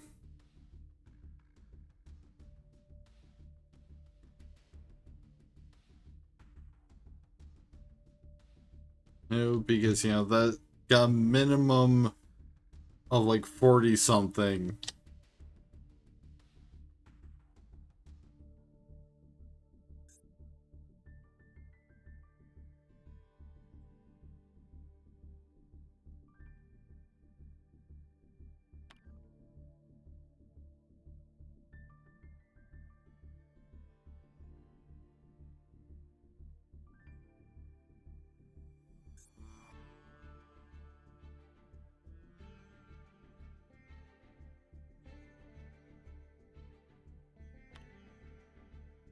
Just so many. Like again, you know, I feel like I may have made a mistake.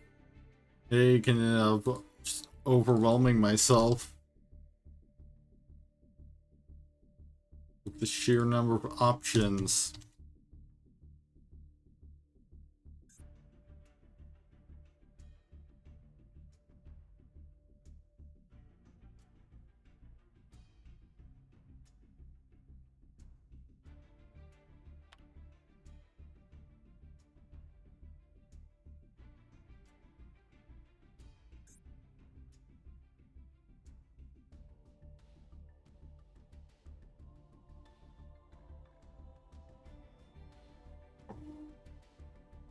And you know, I guess I don't have ultimately don't have to go with the secret packs at all.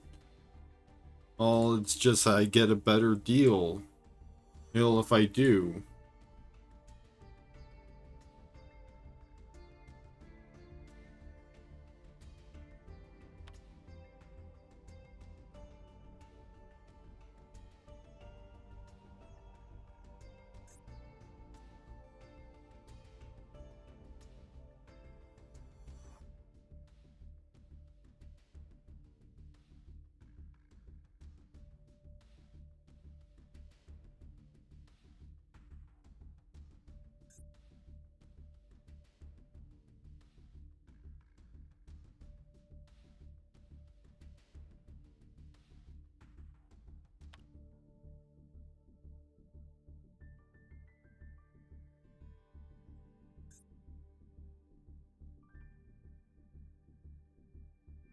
And still going through. Oh, apparently this isn't just appliancer, it's all it's also battery man.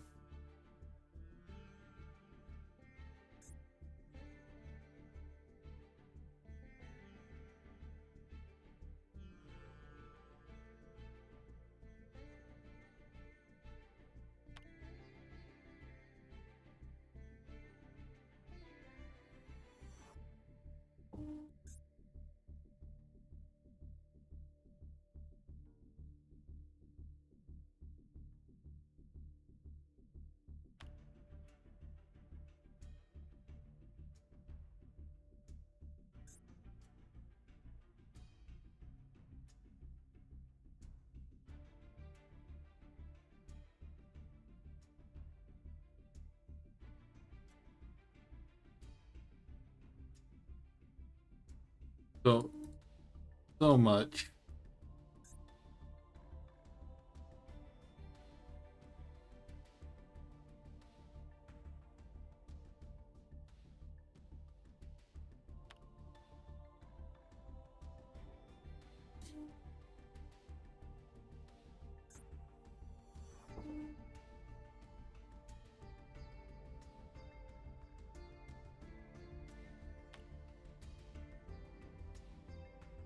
This is just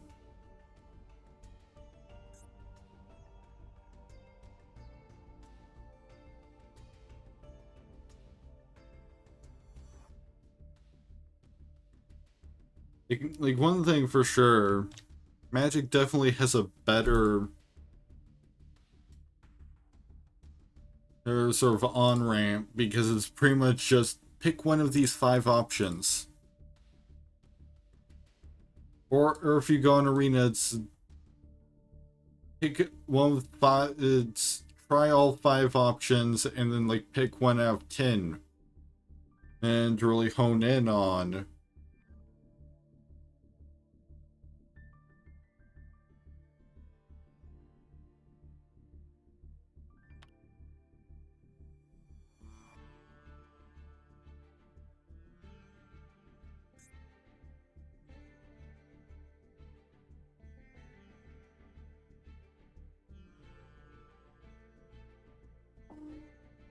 Meanwhile, I'm getting bombarded with. Which I guess another thing I could look at is try to figure out what power, technical, and hold the line mean.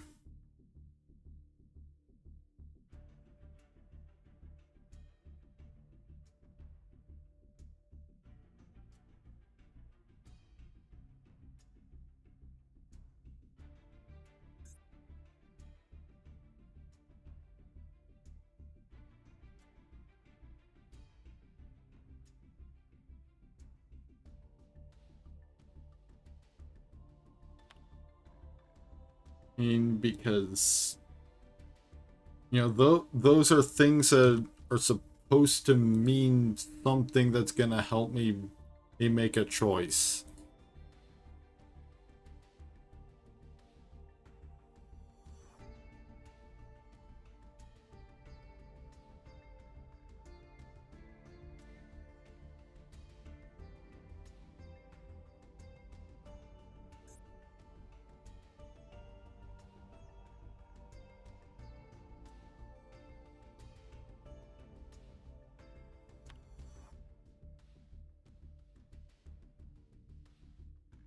Because when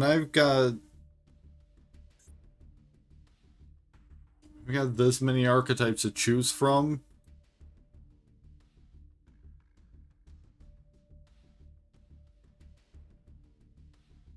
that's a lot.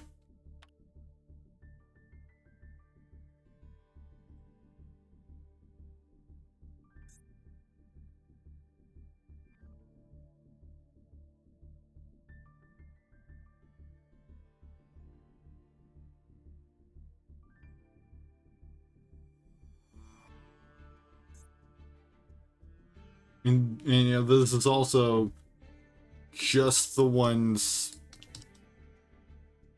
that I have specific secret packs for unlocked.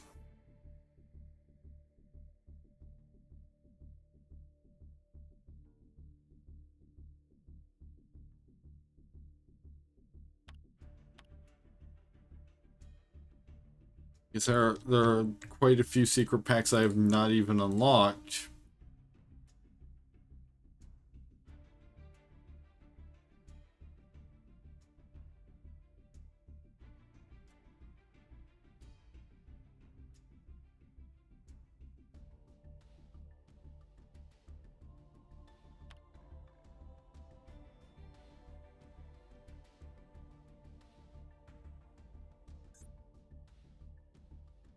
Because I'm still just trying to figure out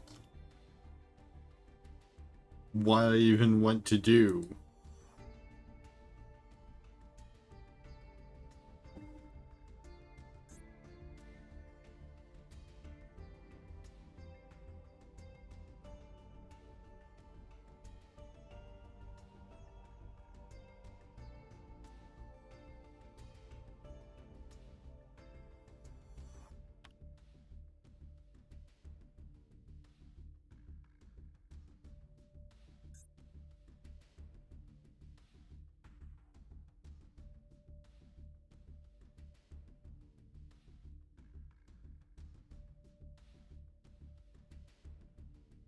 And my mouse is acting up a little bit.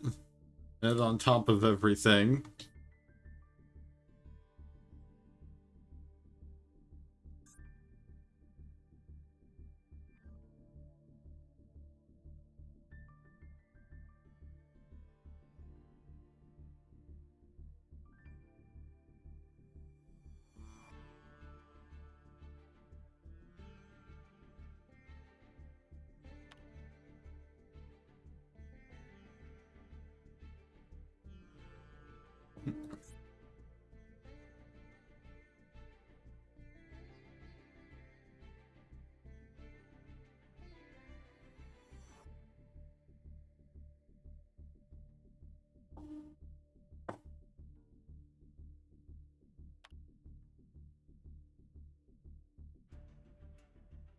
Like at this rate, I might have to do the actual deck building off stream.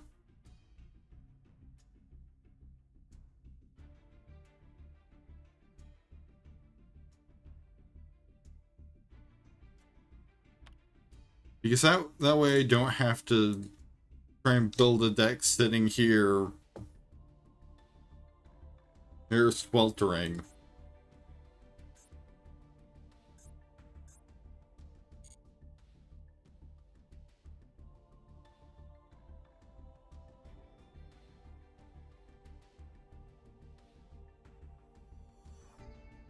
Alright, let's see.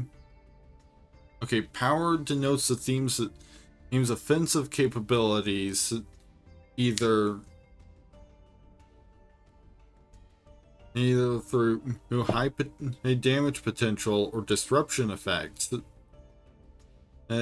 Technical denotes the theme's complexity and playstyle, with the lower score or indicating that the theme is easier to play than the higher ones. And hold the line denotes the theme's defensive capabilities, either through maintaining board presence or resource recovery.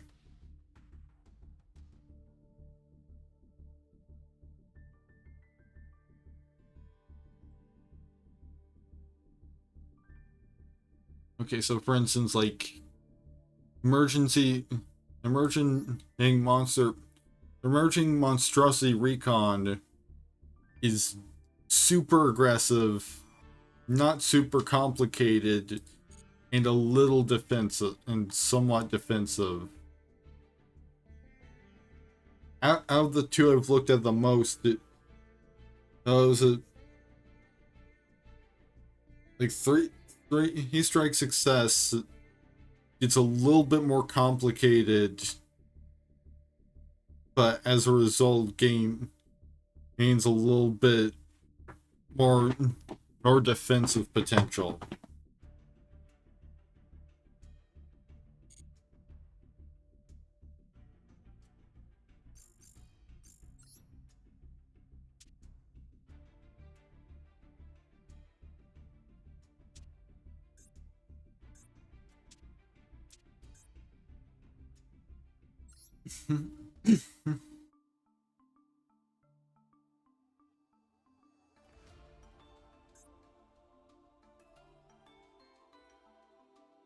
Okay, so I have 2 Goki cards. Because I got Goki the Giant Ogre and Goki Octo Stretch.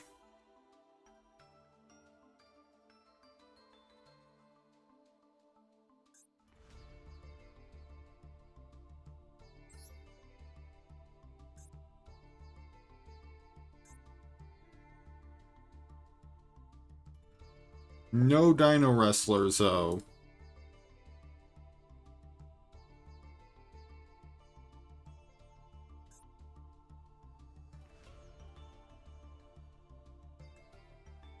Two Gravekeeper cards.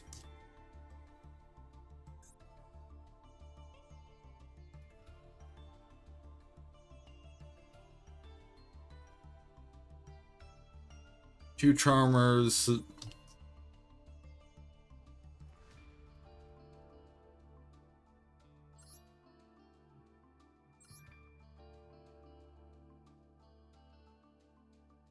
Okay, it looks like the Charmer and Familiar Possessed are the same thing.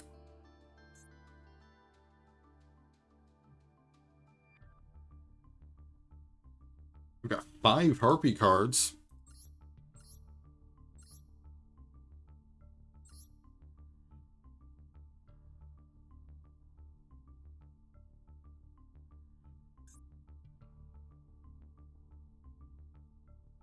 Four Speedroids.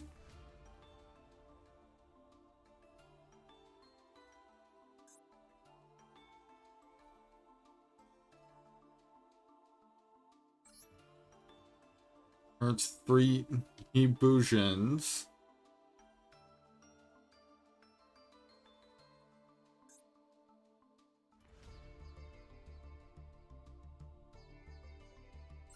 One Artifact. And 1 Guardian.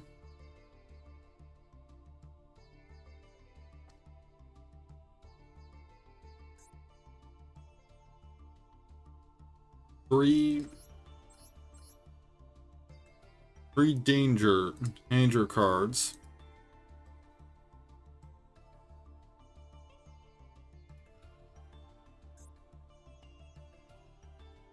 And 2 Kaiju.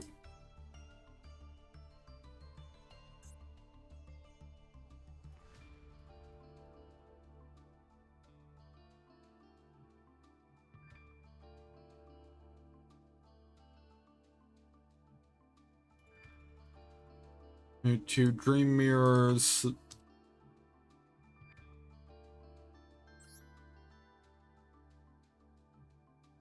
There's 1 Nemesis.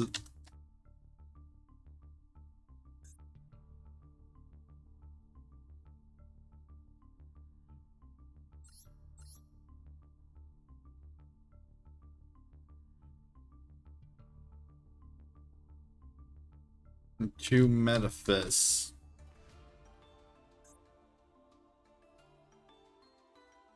Got a couple Sharks.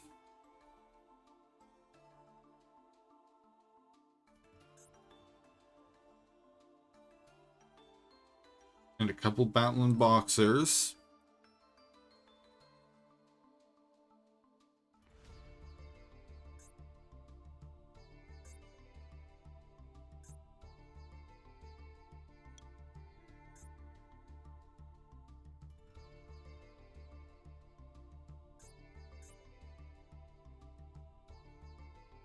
Three Heroics.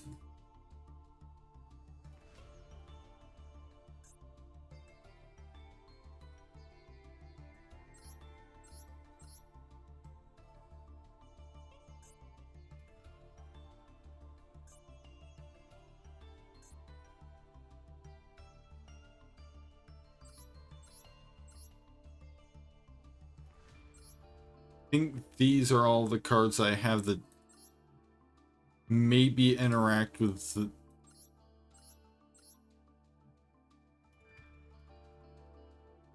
Yeah, I'm not even entirely sure if all of these actually... Like, this is a Gravekeeper's card.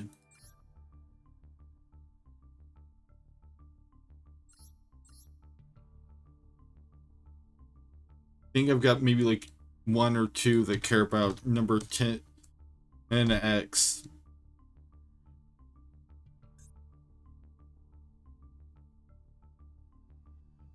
Nothing that cares about Star Seraph.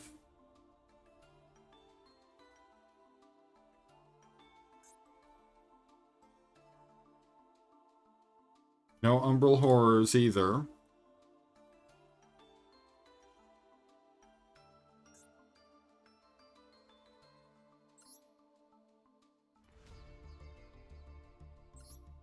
And I have no way of searching for cards that care about an archetype just called Hand. Because, you know, Hand is a general term used in the game. So I'm gonna have a lot of cards that care about hands. About, you know, my hand as in the set of cards. Cards that I can actively use.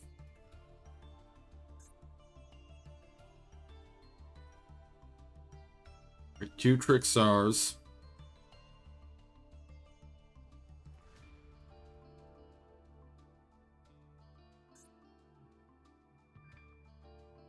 One Marincess.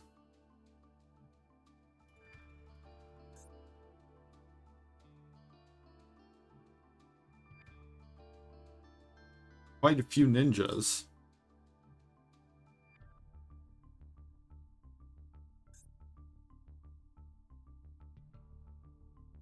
I think it was Zombie World.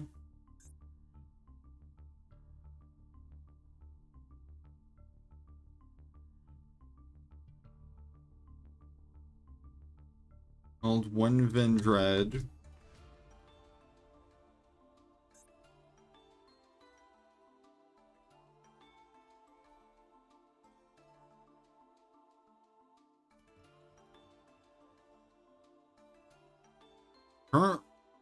As far as number of cards go, I was looking like ninjas.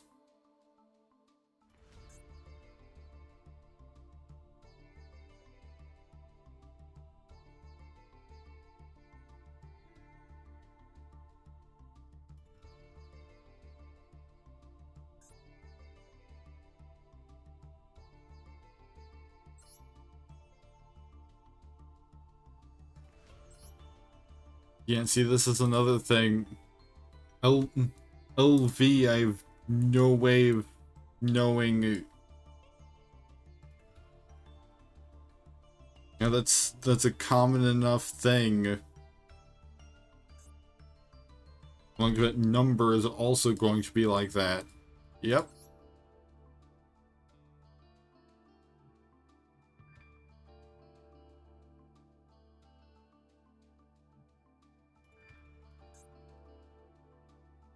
I think I'm probably just gonna...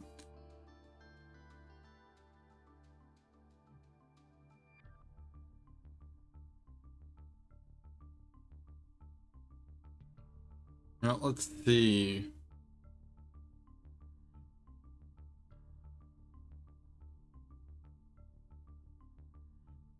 Chemutant, name a super rare or ultra rare card from the secret pack's featured card pool is obtained either by pulling it from a pack or by generating it with craft points. A key for that secret pack is given. And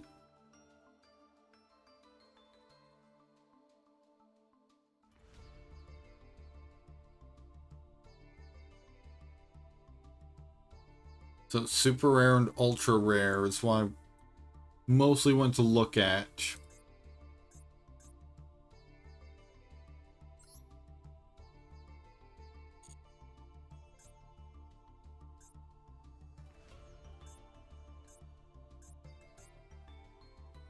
Oh, there we go. Rarity display.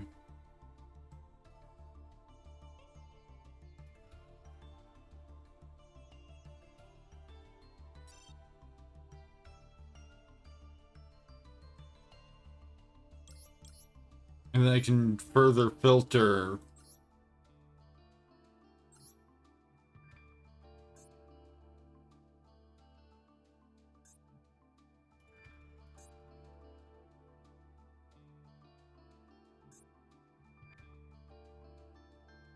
Okay, so this is why I unlocked the thing with the kaiju and the danger cards.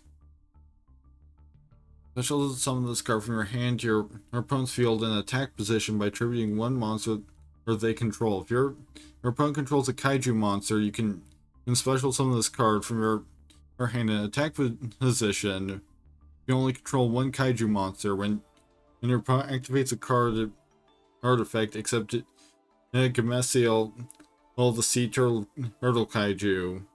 Quick effect, you can remove 2 kaiju counters from anywhere on the field. Negate the activation. If you do, banish that card.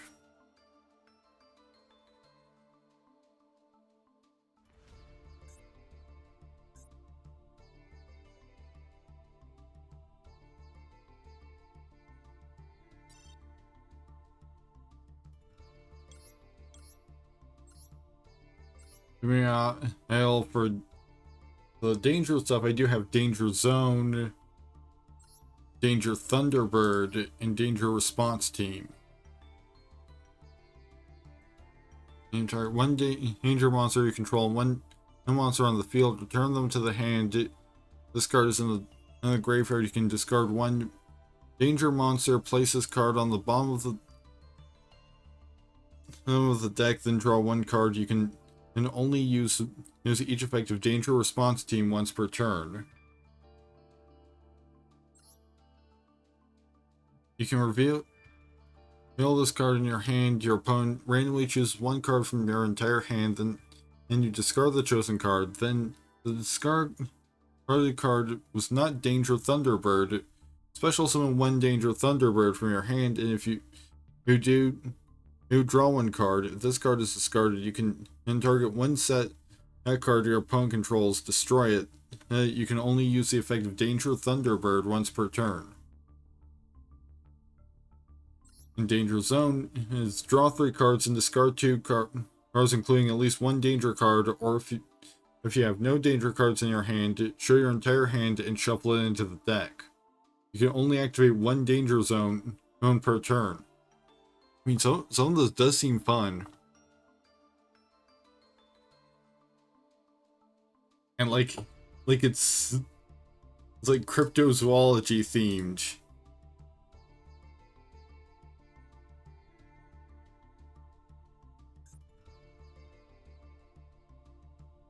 We also got Goki.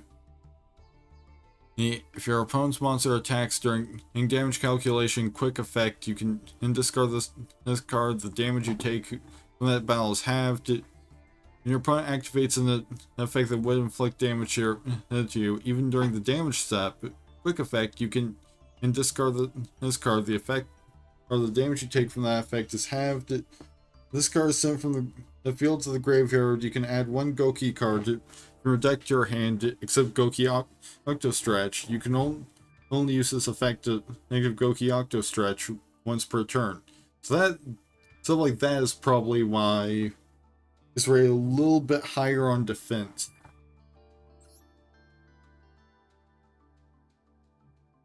And to even be able to use this guy, I need 3 more Goki monsters. Because otherwise I don't have a way to link summon this dude.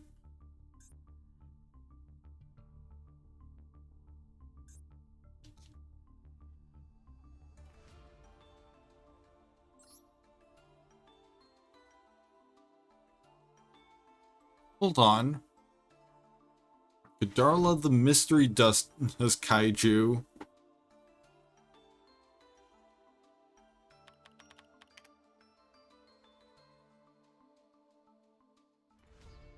So you mean basically just Mothra? You can special summon this card from your hand to your opponent's field in attack position by attributing one monster they control. If your opponent controls a Kaiju monster, you can special summon this card from your hand in attack position. You can only control one Kaiju monster. or once per turn, quick effect, you can remove 3 kaiju monsters from anywhere on the field. The attack/defense of all other monsters on the field become halved.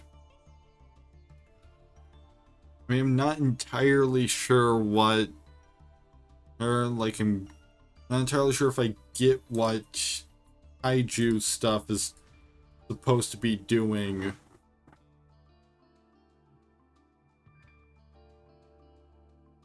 Like, I presume that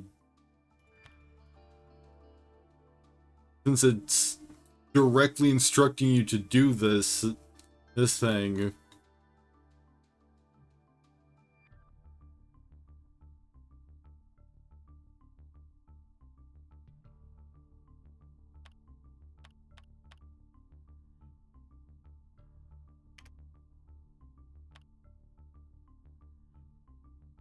You know, let's see what Wikipedia says about the kaiju archetype. You know, each kaiju monster is based on a monster from different kaiju franchises such as Godzilla, Ultraman, Pacific Rim, and Gamera. Their field spell represents a common saying from the movies, while the other spell/trap cards seem to be common scenes in these movies. Playstyle: the kaiju archetype is divided into the kaiju monsters proper, in the Super Anti-Kaiju War Machine monsters Mecha Dogoran and Mecha Thunder King. And all kaiju monsters have an archetype side unique condition, meaning that only one kaiju monster can be present on one side of the field. The main kaiju monsters all share 2 summon monster effects. And first effect, because they can both be special summoned in from your hand in attack position if your opponent controls a kaiju monster. And you can summon this. You can special summon this card from your hand to your opponent's field in attack position. So basically, you can slam down 2 kaijus, and I guess they'll beat the shit out of each other, while also having other things happen, like Dogoran can apparently destroy all opposing monsters.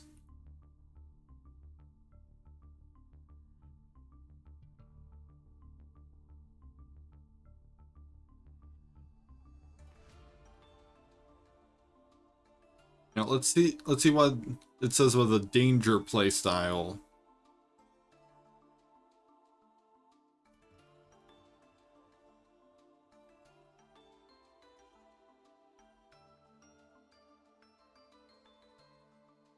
Well, all danger monsters share 2 effects. You can reveal this card in your hand. Your opponent randomly chooses 1 card from your entire hand, then you discard the chosen card. Then, if the discarded card was not to this card, special summon this card from your hand, and if you do, draw 1 card.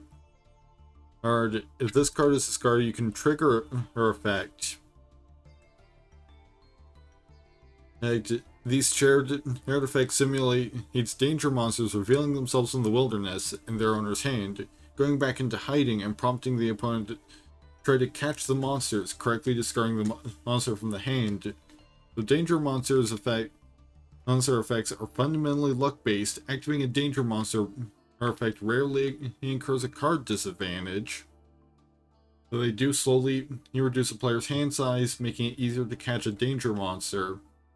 Danger monsters can easily swarm the field between their monster catching and discard swarming effects, and provide materials for extra deck plays.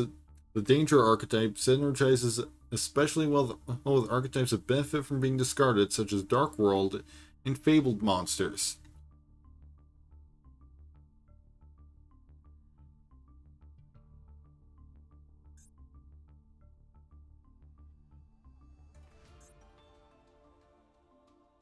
Which apparently I have.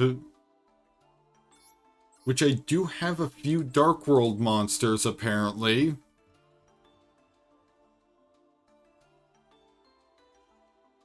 Yeah, this card is discarded to the graveyard by card effect. Special summon this card, then if This card was discarded from your hand to your graveyard by an opponent's card effect. You can special summon one fiend monster from your deck to either field. So I guess there are some fiends that are things that maybe like, oh, this deals damage to whoever controls it. And so you can do a little like donation trickery. I think that's the name of the card in Magic. Donate, yeah. Target player gains control of target permanent you control. Which that's kind of what the kaiju stuff seems to be doing. Only it has a benefit of it by default steps on one of your opponent's creatures. There's automatically he is part of the special summoning.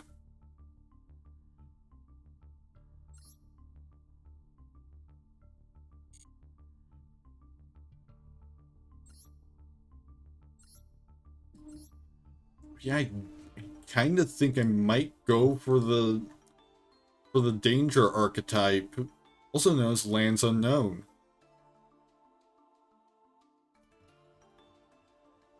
Because like it seems like fun. And like honestly that's kind of what I'm looking for in picking up a second card game. Like I think like Magic's probably gonna still be my main go-to, but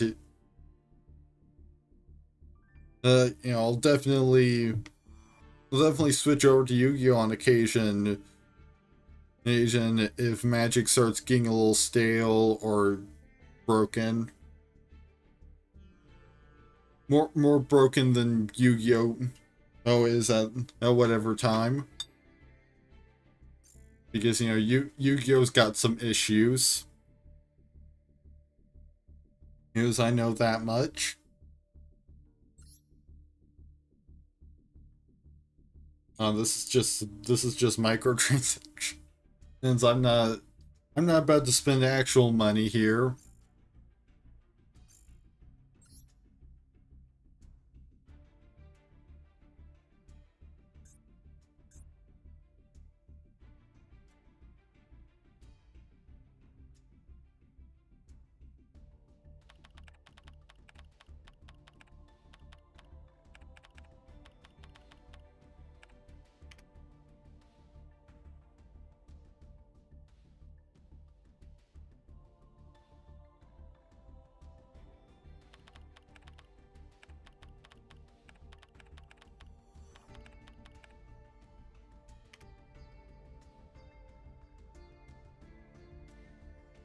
Yeah. So that was okay. It's 40 to 60 cards. Or is it, and up to 3 copies. These provided there are no additional restrictions on the specific card. Which, that's another thing that I knew going in and about Yu-Gi-Oh! Said, like, there's a like, it has a specific upper deck size limit. And for a very specific reason.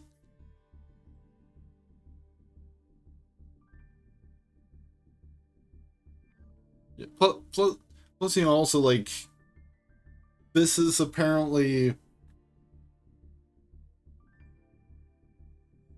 from the more I look at it, this looks like it's the easiest, well, tied for sort of the 7th one, for Eaton and Electrical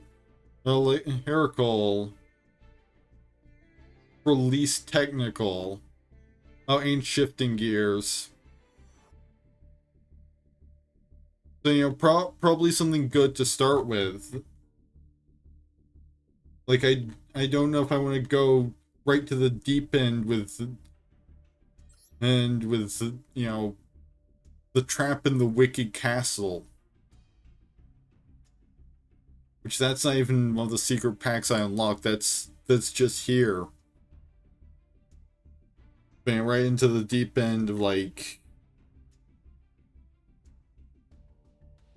Actually, it looks like I didn't even unlock any technical level 5 packs.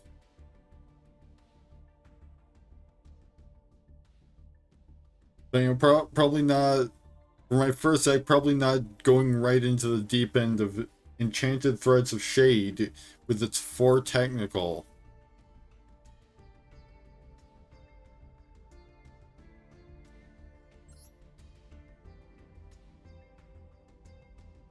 But then,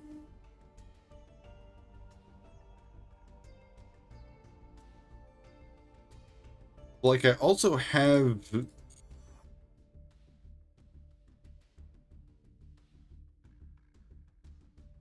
pack.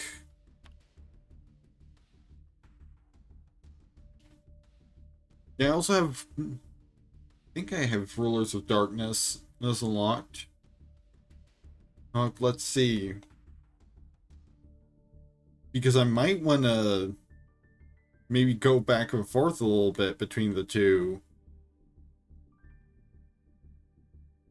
Yes, I do have Rulers of Darkness unlocked. And that contains additional Dark World monsters. Because those synergize well with all of my danger monsters.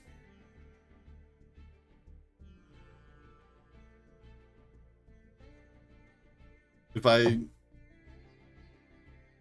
have Fabled,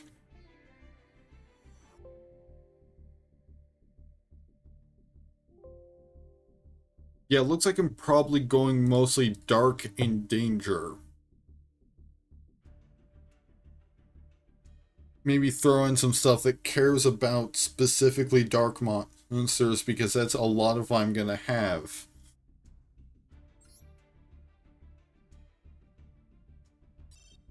Why not buy 10 packs of this and see what we get. Watch it be just a whole bunch of kaijus. Lightsworn Judgment, Super Soldier Rebirth. Oh, there's one danger card, Danger Ogopogo. Kaiju Capture Mission. Kyoto, Waterfront. And Danger Excitement Mystery.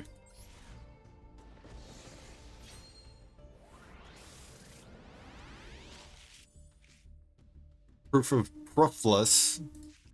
As XYZ Reversal, Hollow Giant, ZW Phoenix Bow, You're in Danger. Danger, there's Tsuchinoko. Danger Ogopogo again, and Danger Excitement Mystery again. Yeah, Danger Ogopogo is is a normal or whatever. So Hardened Armed Dragon, Rogue of Endymion, Missile Wolfacord or Ilatia, Arrowmage Marjoram, another Gameciel the Sea Turtle Kaiju, Danger Chupacabra, second expedition into Danger and Realm of Danger.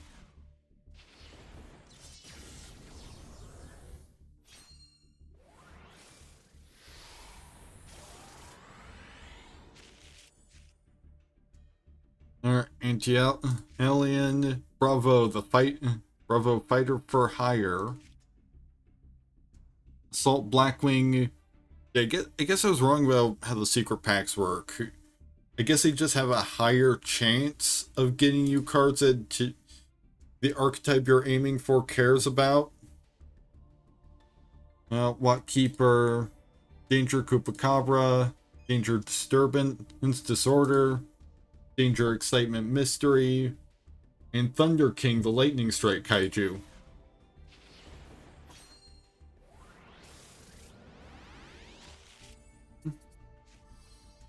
Union Hanger, Interrupted Kaiju Slumber, Artifact Mjolnir, Performapal Lady and Danger Excitement Mystery, Danger Zone, Danger Mothman, and Gadaria the Mystery Dust Kaiju.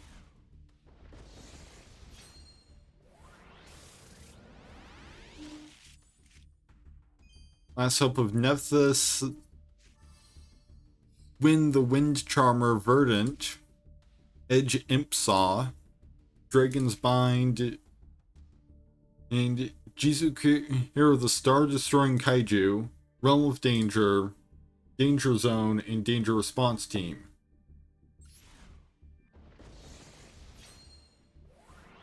I think seems like the latter half of each pack.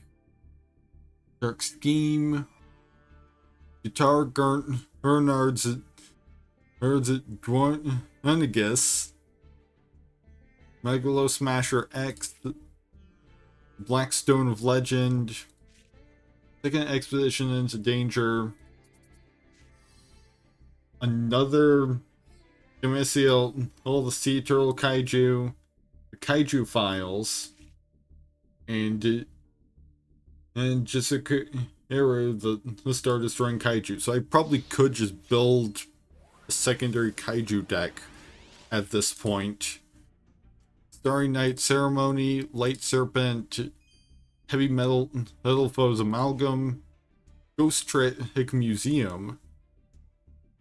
Ooh. I am intrigued by what Ghost Trick monsters are all about. Danger Response Team, Thunder King, the Lightning Strike Kaiju.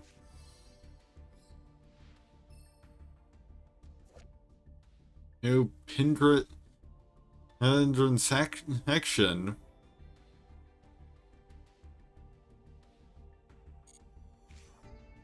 And Gadaria.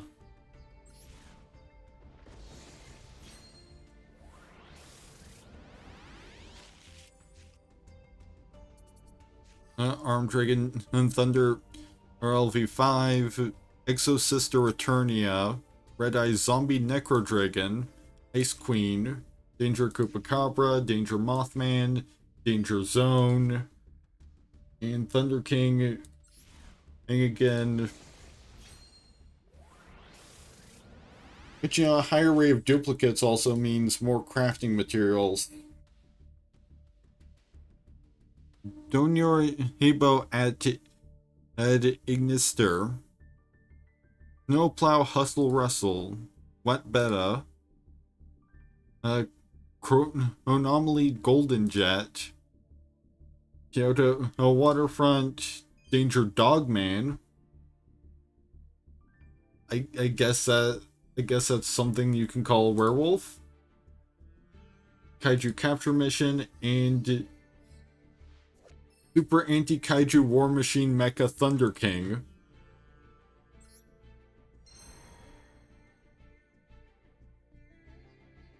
And now I've... Oh yeah, I think... Yeah, because... I think at the very least, if you open it in the secret pack, then it resets. That's the time limit. Either that or you can just unlock...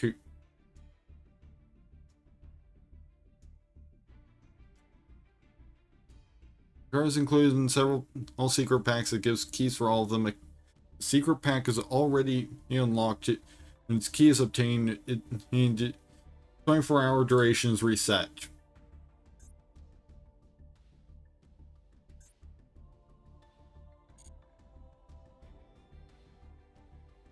I think I might just pick up some packs of Rulers of Darkness,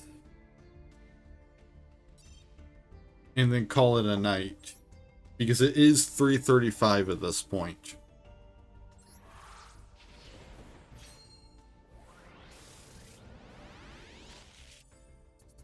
Alright, we've got Karakuri Cash, which apparently is in 2 different secret packs. Fire Fortress atop Liang Peak. Action Magic Double Banking. Metal Foes Fusion. And Dark Smog Ringe Gatekeeper of Dark World. Ron Mad King of Dark World. And Charge into a Dark World.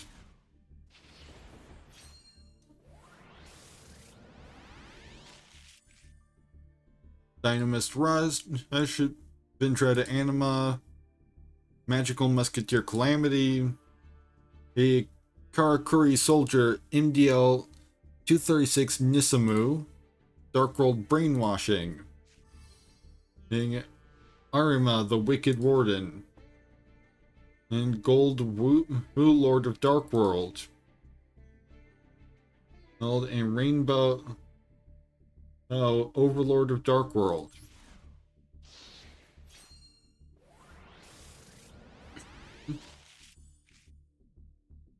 Tearlament's Havness, Ariel, Priestess of Nekroz, Dragunity, Brandistock, Hetoblipas, and the Witch of Fate, Gold Wu Lord of Dark World, Gar Scout of Dark World, Brow Huntsman of Dark World, and Malice Lady of Lament. Or Lament. Sunvine Shrine, Junk Box, Kawaki Mirror Shield, number CE104, Umbral Horror Masquerade, Braun, Mad King of Dark World, Lucent, Netherlord of Dark World, Beige, Vanguard of Dark World, and Talaka, His Malevolent Majesty.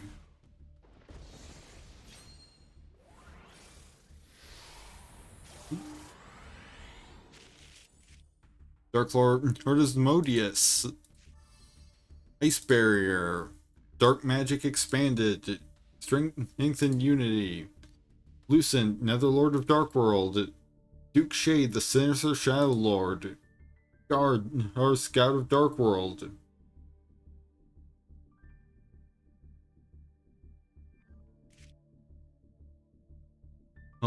Braun, Mad King of Dark World. Seems like not all of them care about being discarded, though.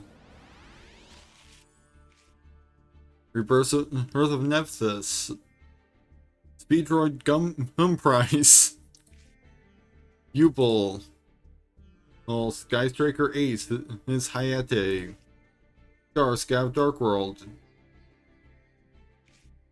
Lucent Netherlord of Dark World, Braun Mad King of Dark World, and Dark World Dealings.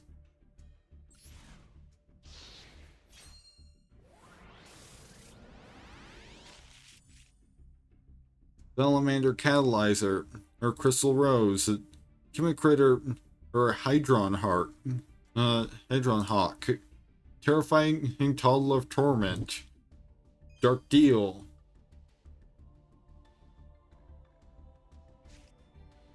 Scar, our Scout of Dark World, Duke Shade, the Sinister Shadow Lord, and Beige again.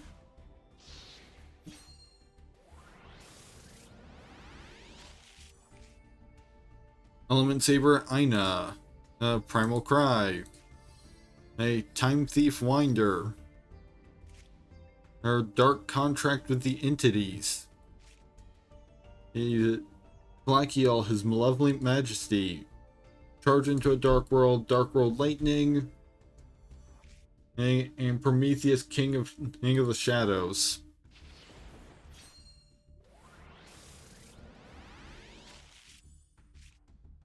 Unchained Twins, and Rakea, Megaroid City, Persadia Espatha, Shooting Code Talker, Beige yet again, the Forces of Darkness, is Eradicator Epidemic Virus, and Lair of Darkness. Oh, and I've got one more. Super Heavy Samurai Thief, Karakuri Cash Shed, Heroic Retribution Sword, Hieratic Seal of Supremacy, Scar, Scout of Dark World, Blackheelt, His Malevolent Majesty, the Unlight of Dark World, and Lair of Darkness.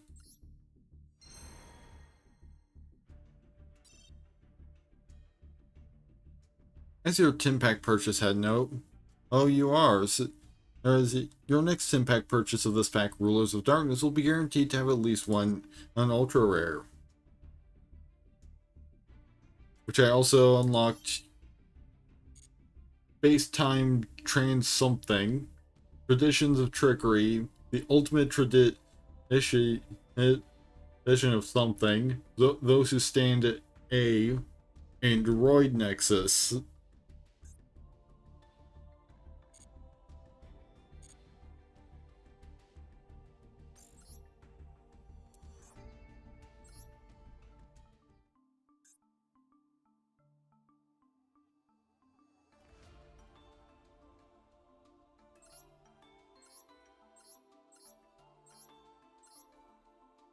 Why are these two in separate stacks?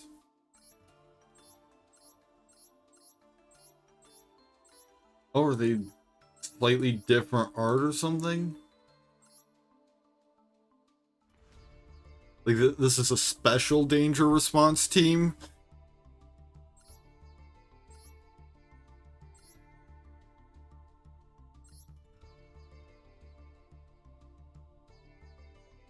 Teams, let's see. Now, if the discard card was not Danger or Ogopogo, special summon one Danger Ogopogo from your hand, and if you do, draw one card. If this card is discarded, you can send one Danger card from your deck to the graveyard, except Danger Ogopogo. You can only use this effect of Danger Ogopogo once per turn.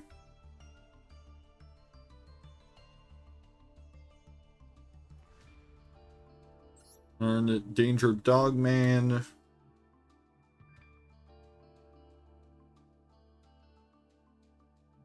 This card, you can have all face-up monsters your opponent currently controls lose a 1,000 attack until the end of this turn. You can only use the effect of Danger Dogman once per turn.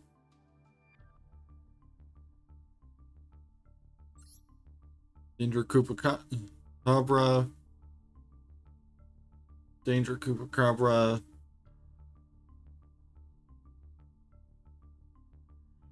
Oh, okay. So basically this works with Danger Ogopogo.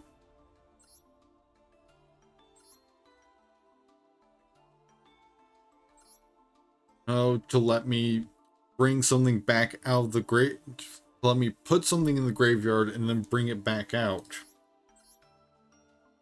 Danger Mothman, if this card is discarded, you can have both players draw one card, rather than both players discard one card. You can only use this effect of Danger Mothman once per turn.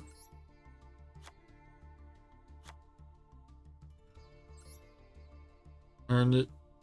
Danger Tsuchinoko. Special summon this card.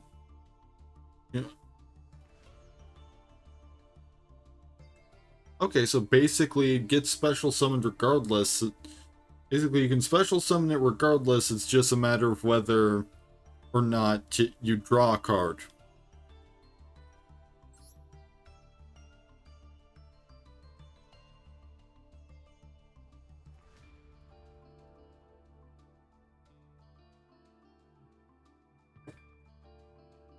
I think I definitely want to throw in a couple copies of Realm of Danger. I have 4 copies of Danger, Excitement, Mystery, so I can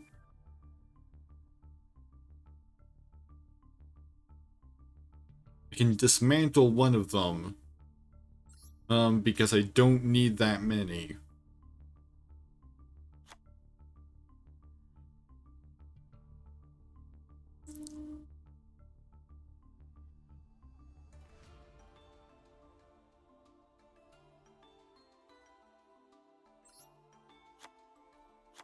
Yeah, but like, it seems solid. Danger response team. Aim target one danger monster you control and got hair on my tongue.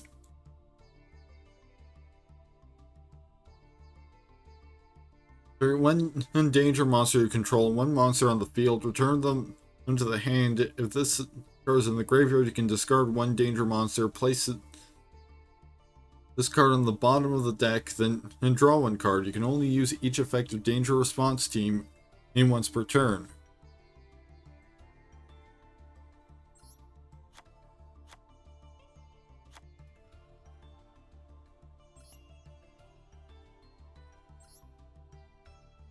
I've got Danger Zone. Draw 3 cards and discard 2 cards, including at least 1 danger card. Or if you have no danger cards in your hand, show your entire hand and shuffle it into the deck. You can only activate 1 Danger Zone per turn.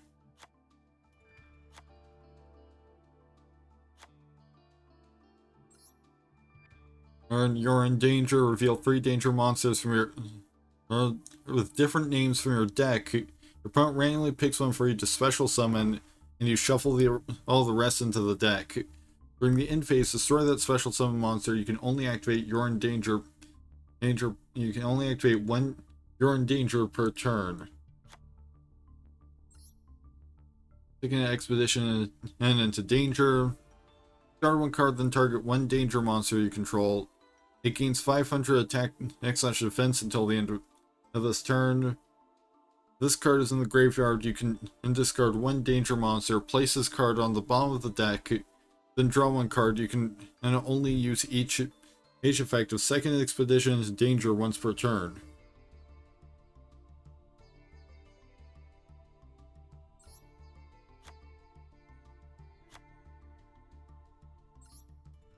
And Danger Thunderbird.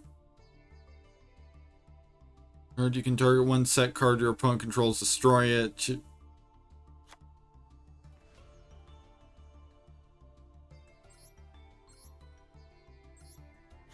I mean, I might as well put the rest in here at this point. Especially since I don't have enough. Oh, I've also got Danger Disturbance Disorder. When your danger monster is destroyed by a battle with an opponent's monster, you can destroy that opponent's monster. You can banish 8 danger spell, also have traps with different names from your graveyard. Destroy all cards on the field. Also, you cannot special summon monsters for the rest of this turn except danger monsters. You can only use the effect of Danger Disturbance Disorder once per turn.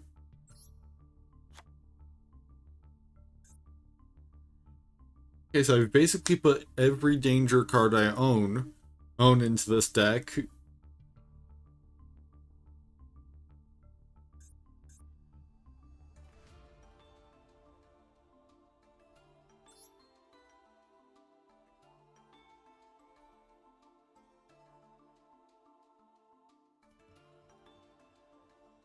But, you know, I can also throw in cards like Rainbow, Overlord of Dark World.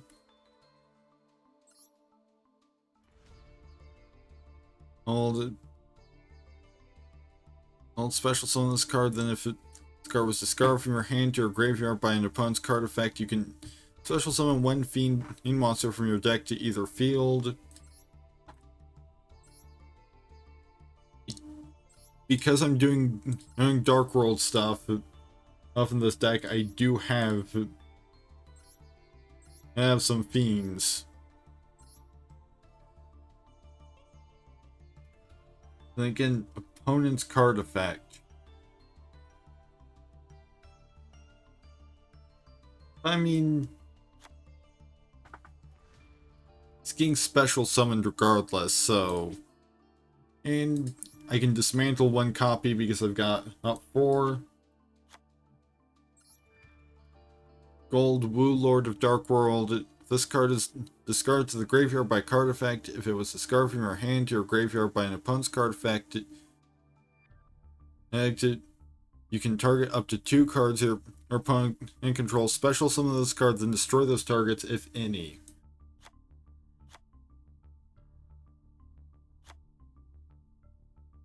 Granted, that only works.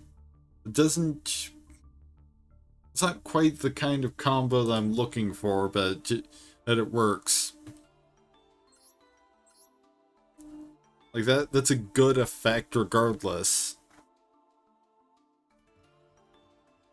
Discard is discarded but to the graveyard by card effect, draw 1 card, or if it was discarded from your hand to your graveyard by an opponent's card effect, draw 2 cards instead.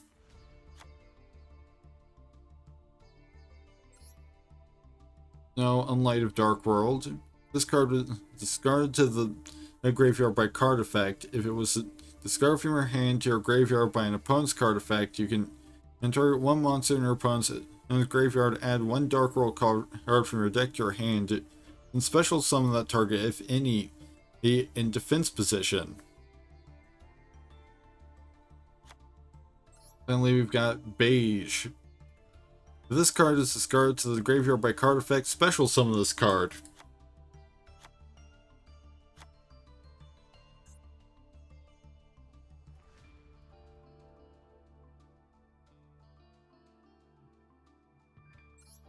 And might as well just fill out the remaining 4 spots with things like Ash Blossom and Joyous Spring.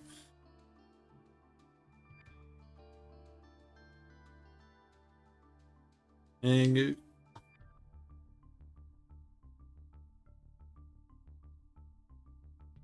the Ash Blossom and Joyous Spring.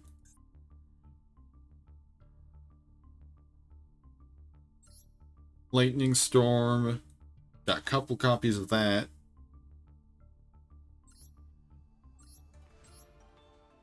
And I could throw in a Dark World Lightning.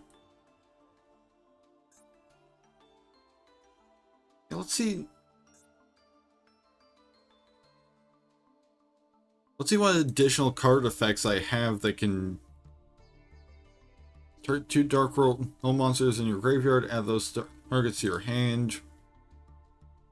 When your opponent activates a monster effect, if you have 3 or more cards in your hand, except during the damage step, you can target 1 Dark World monster on the field, return it to the hand, and if you do the activated effect becomes your opponent randomly discards 1 card.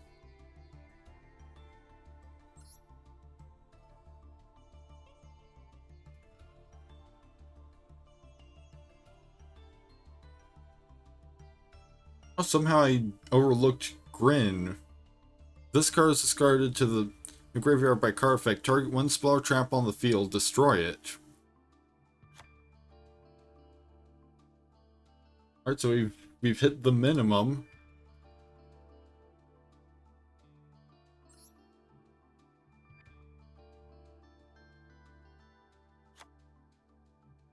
You know, Dark World Lightning seems good.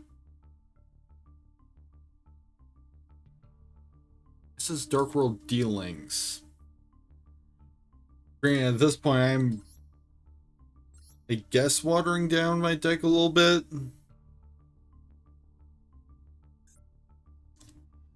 And now the question is, do we want anything that...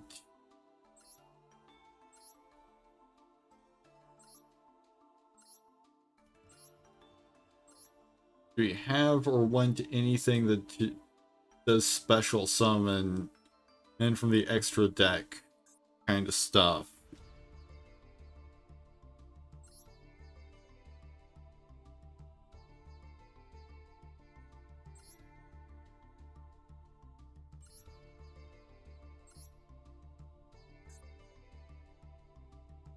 It would help if the filtering would actually filter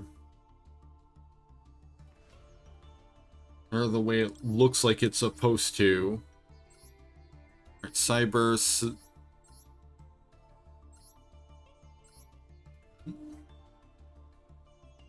There's a Metal Foes. Abyss Actor Super Producer. 2 monsters including a Fiend monster. However, I don't have Abyss Playhouse, Fantastic Theater.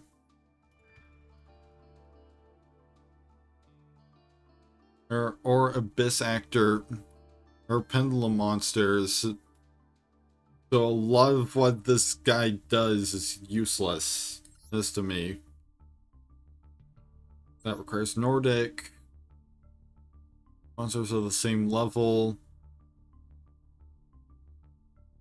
All can't be used as link material. You can only use it. Special summon 2 monsters with the same level. All 1 from your hand and 1 from your graveyard, but negate their effects.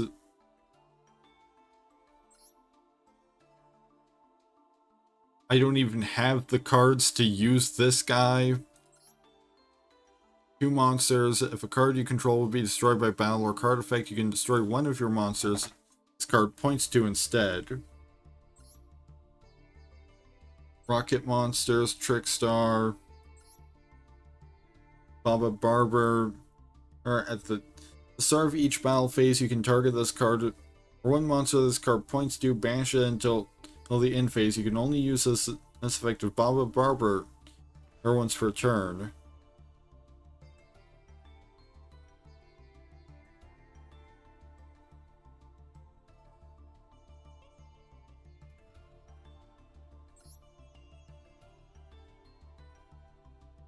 Earn it. Requires a water monster. Monsters with different levels.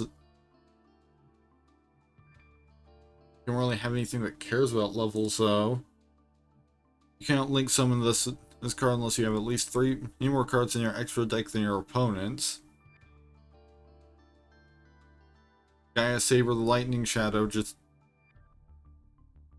does not care, but also doesn't do much of anything. Then with Traffic Ghost. Bender the Labyrinth.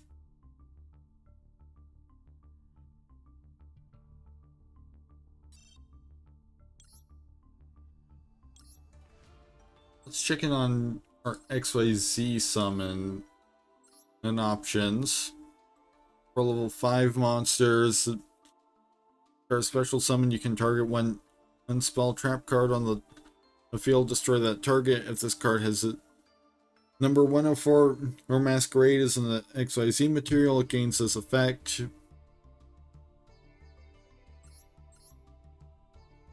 Don't think I have number 104.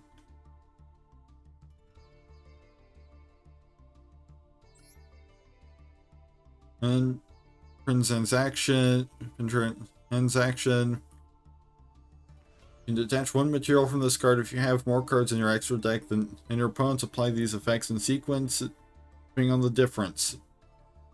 This card gains 1,000 attack until the end of your opponent's turn. Neither player can target this card with card effects until the end of your opponent's turn.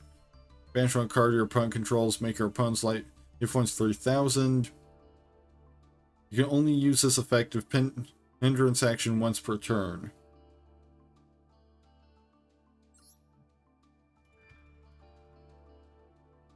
Earn Laval Ignis.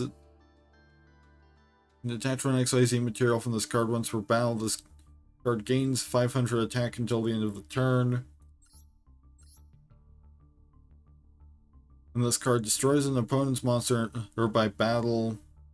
You can attach this monster to this artist material. You can only use it. Use each of the following effects of an Infinite Track, make Mountain Smasher once per turn.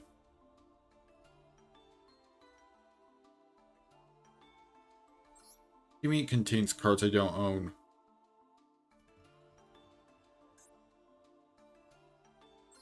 Oh, I thought I got a second Lightning Storm from somewhere.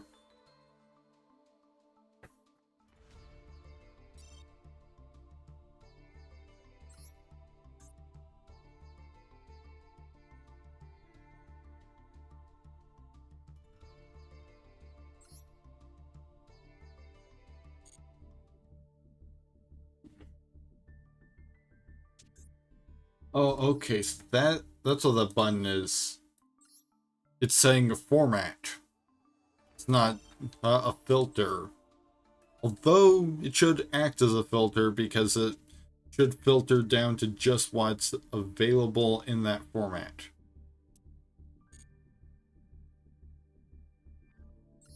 And now I've completed another mission. One for dismantling a card. And one for finding secret packs. I think that's what I'm gonna call it. It's 4 a.m. So thank you everyone who stopped by tonight.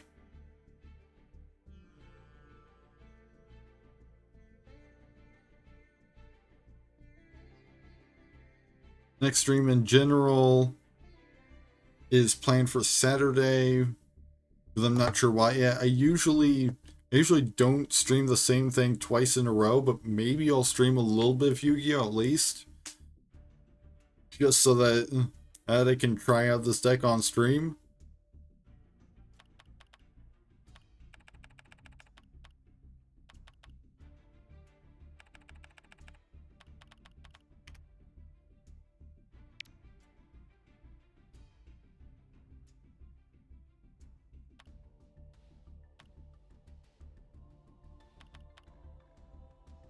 And let's see who we can raid.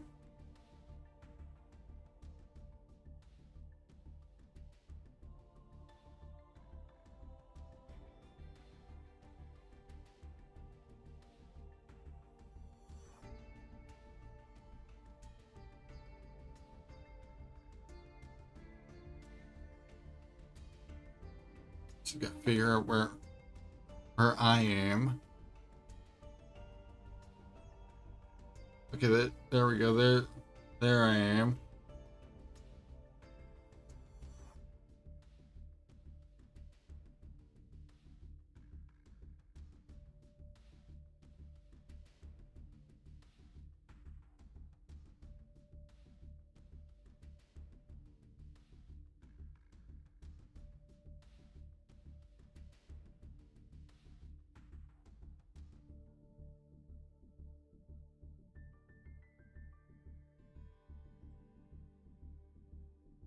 Give this person a raid.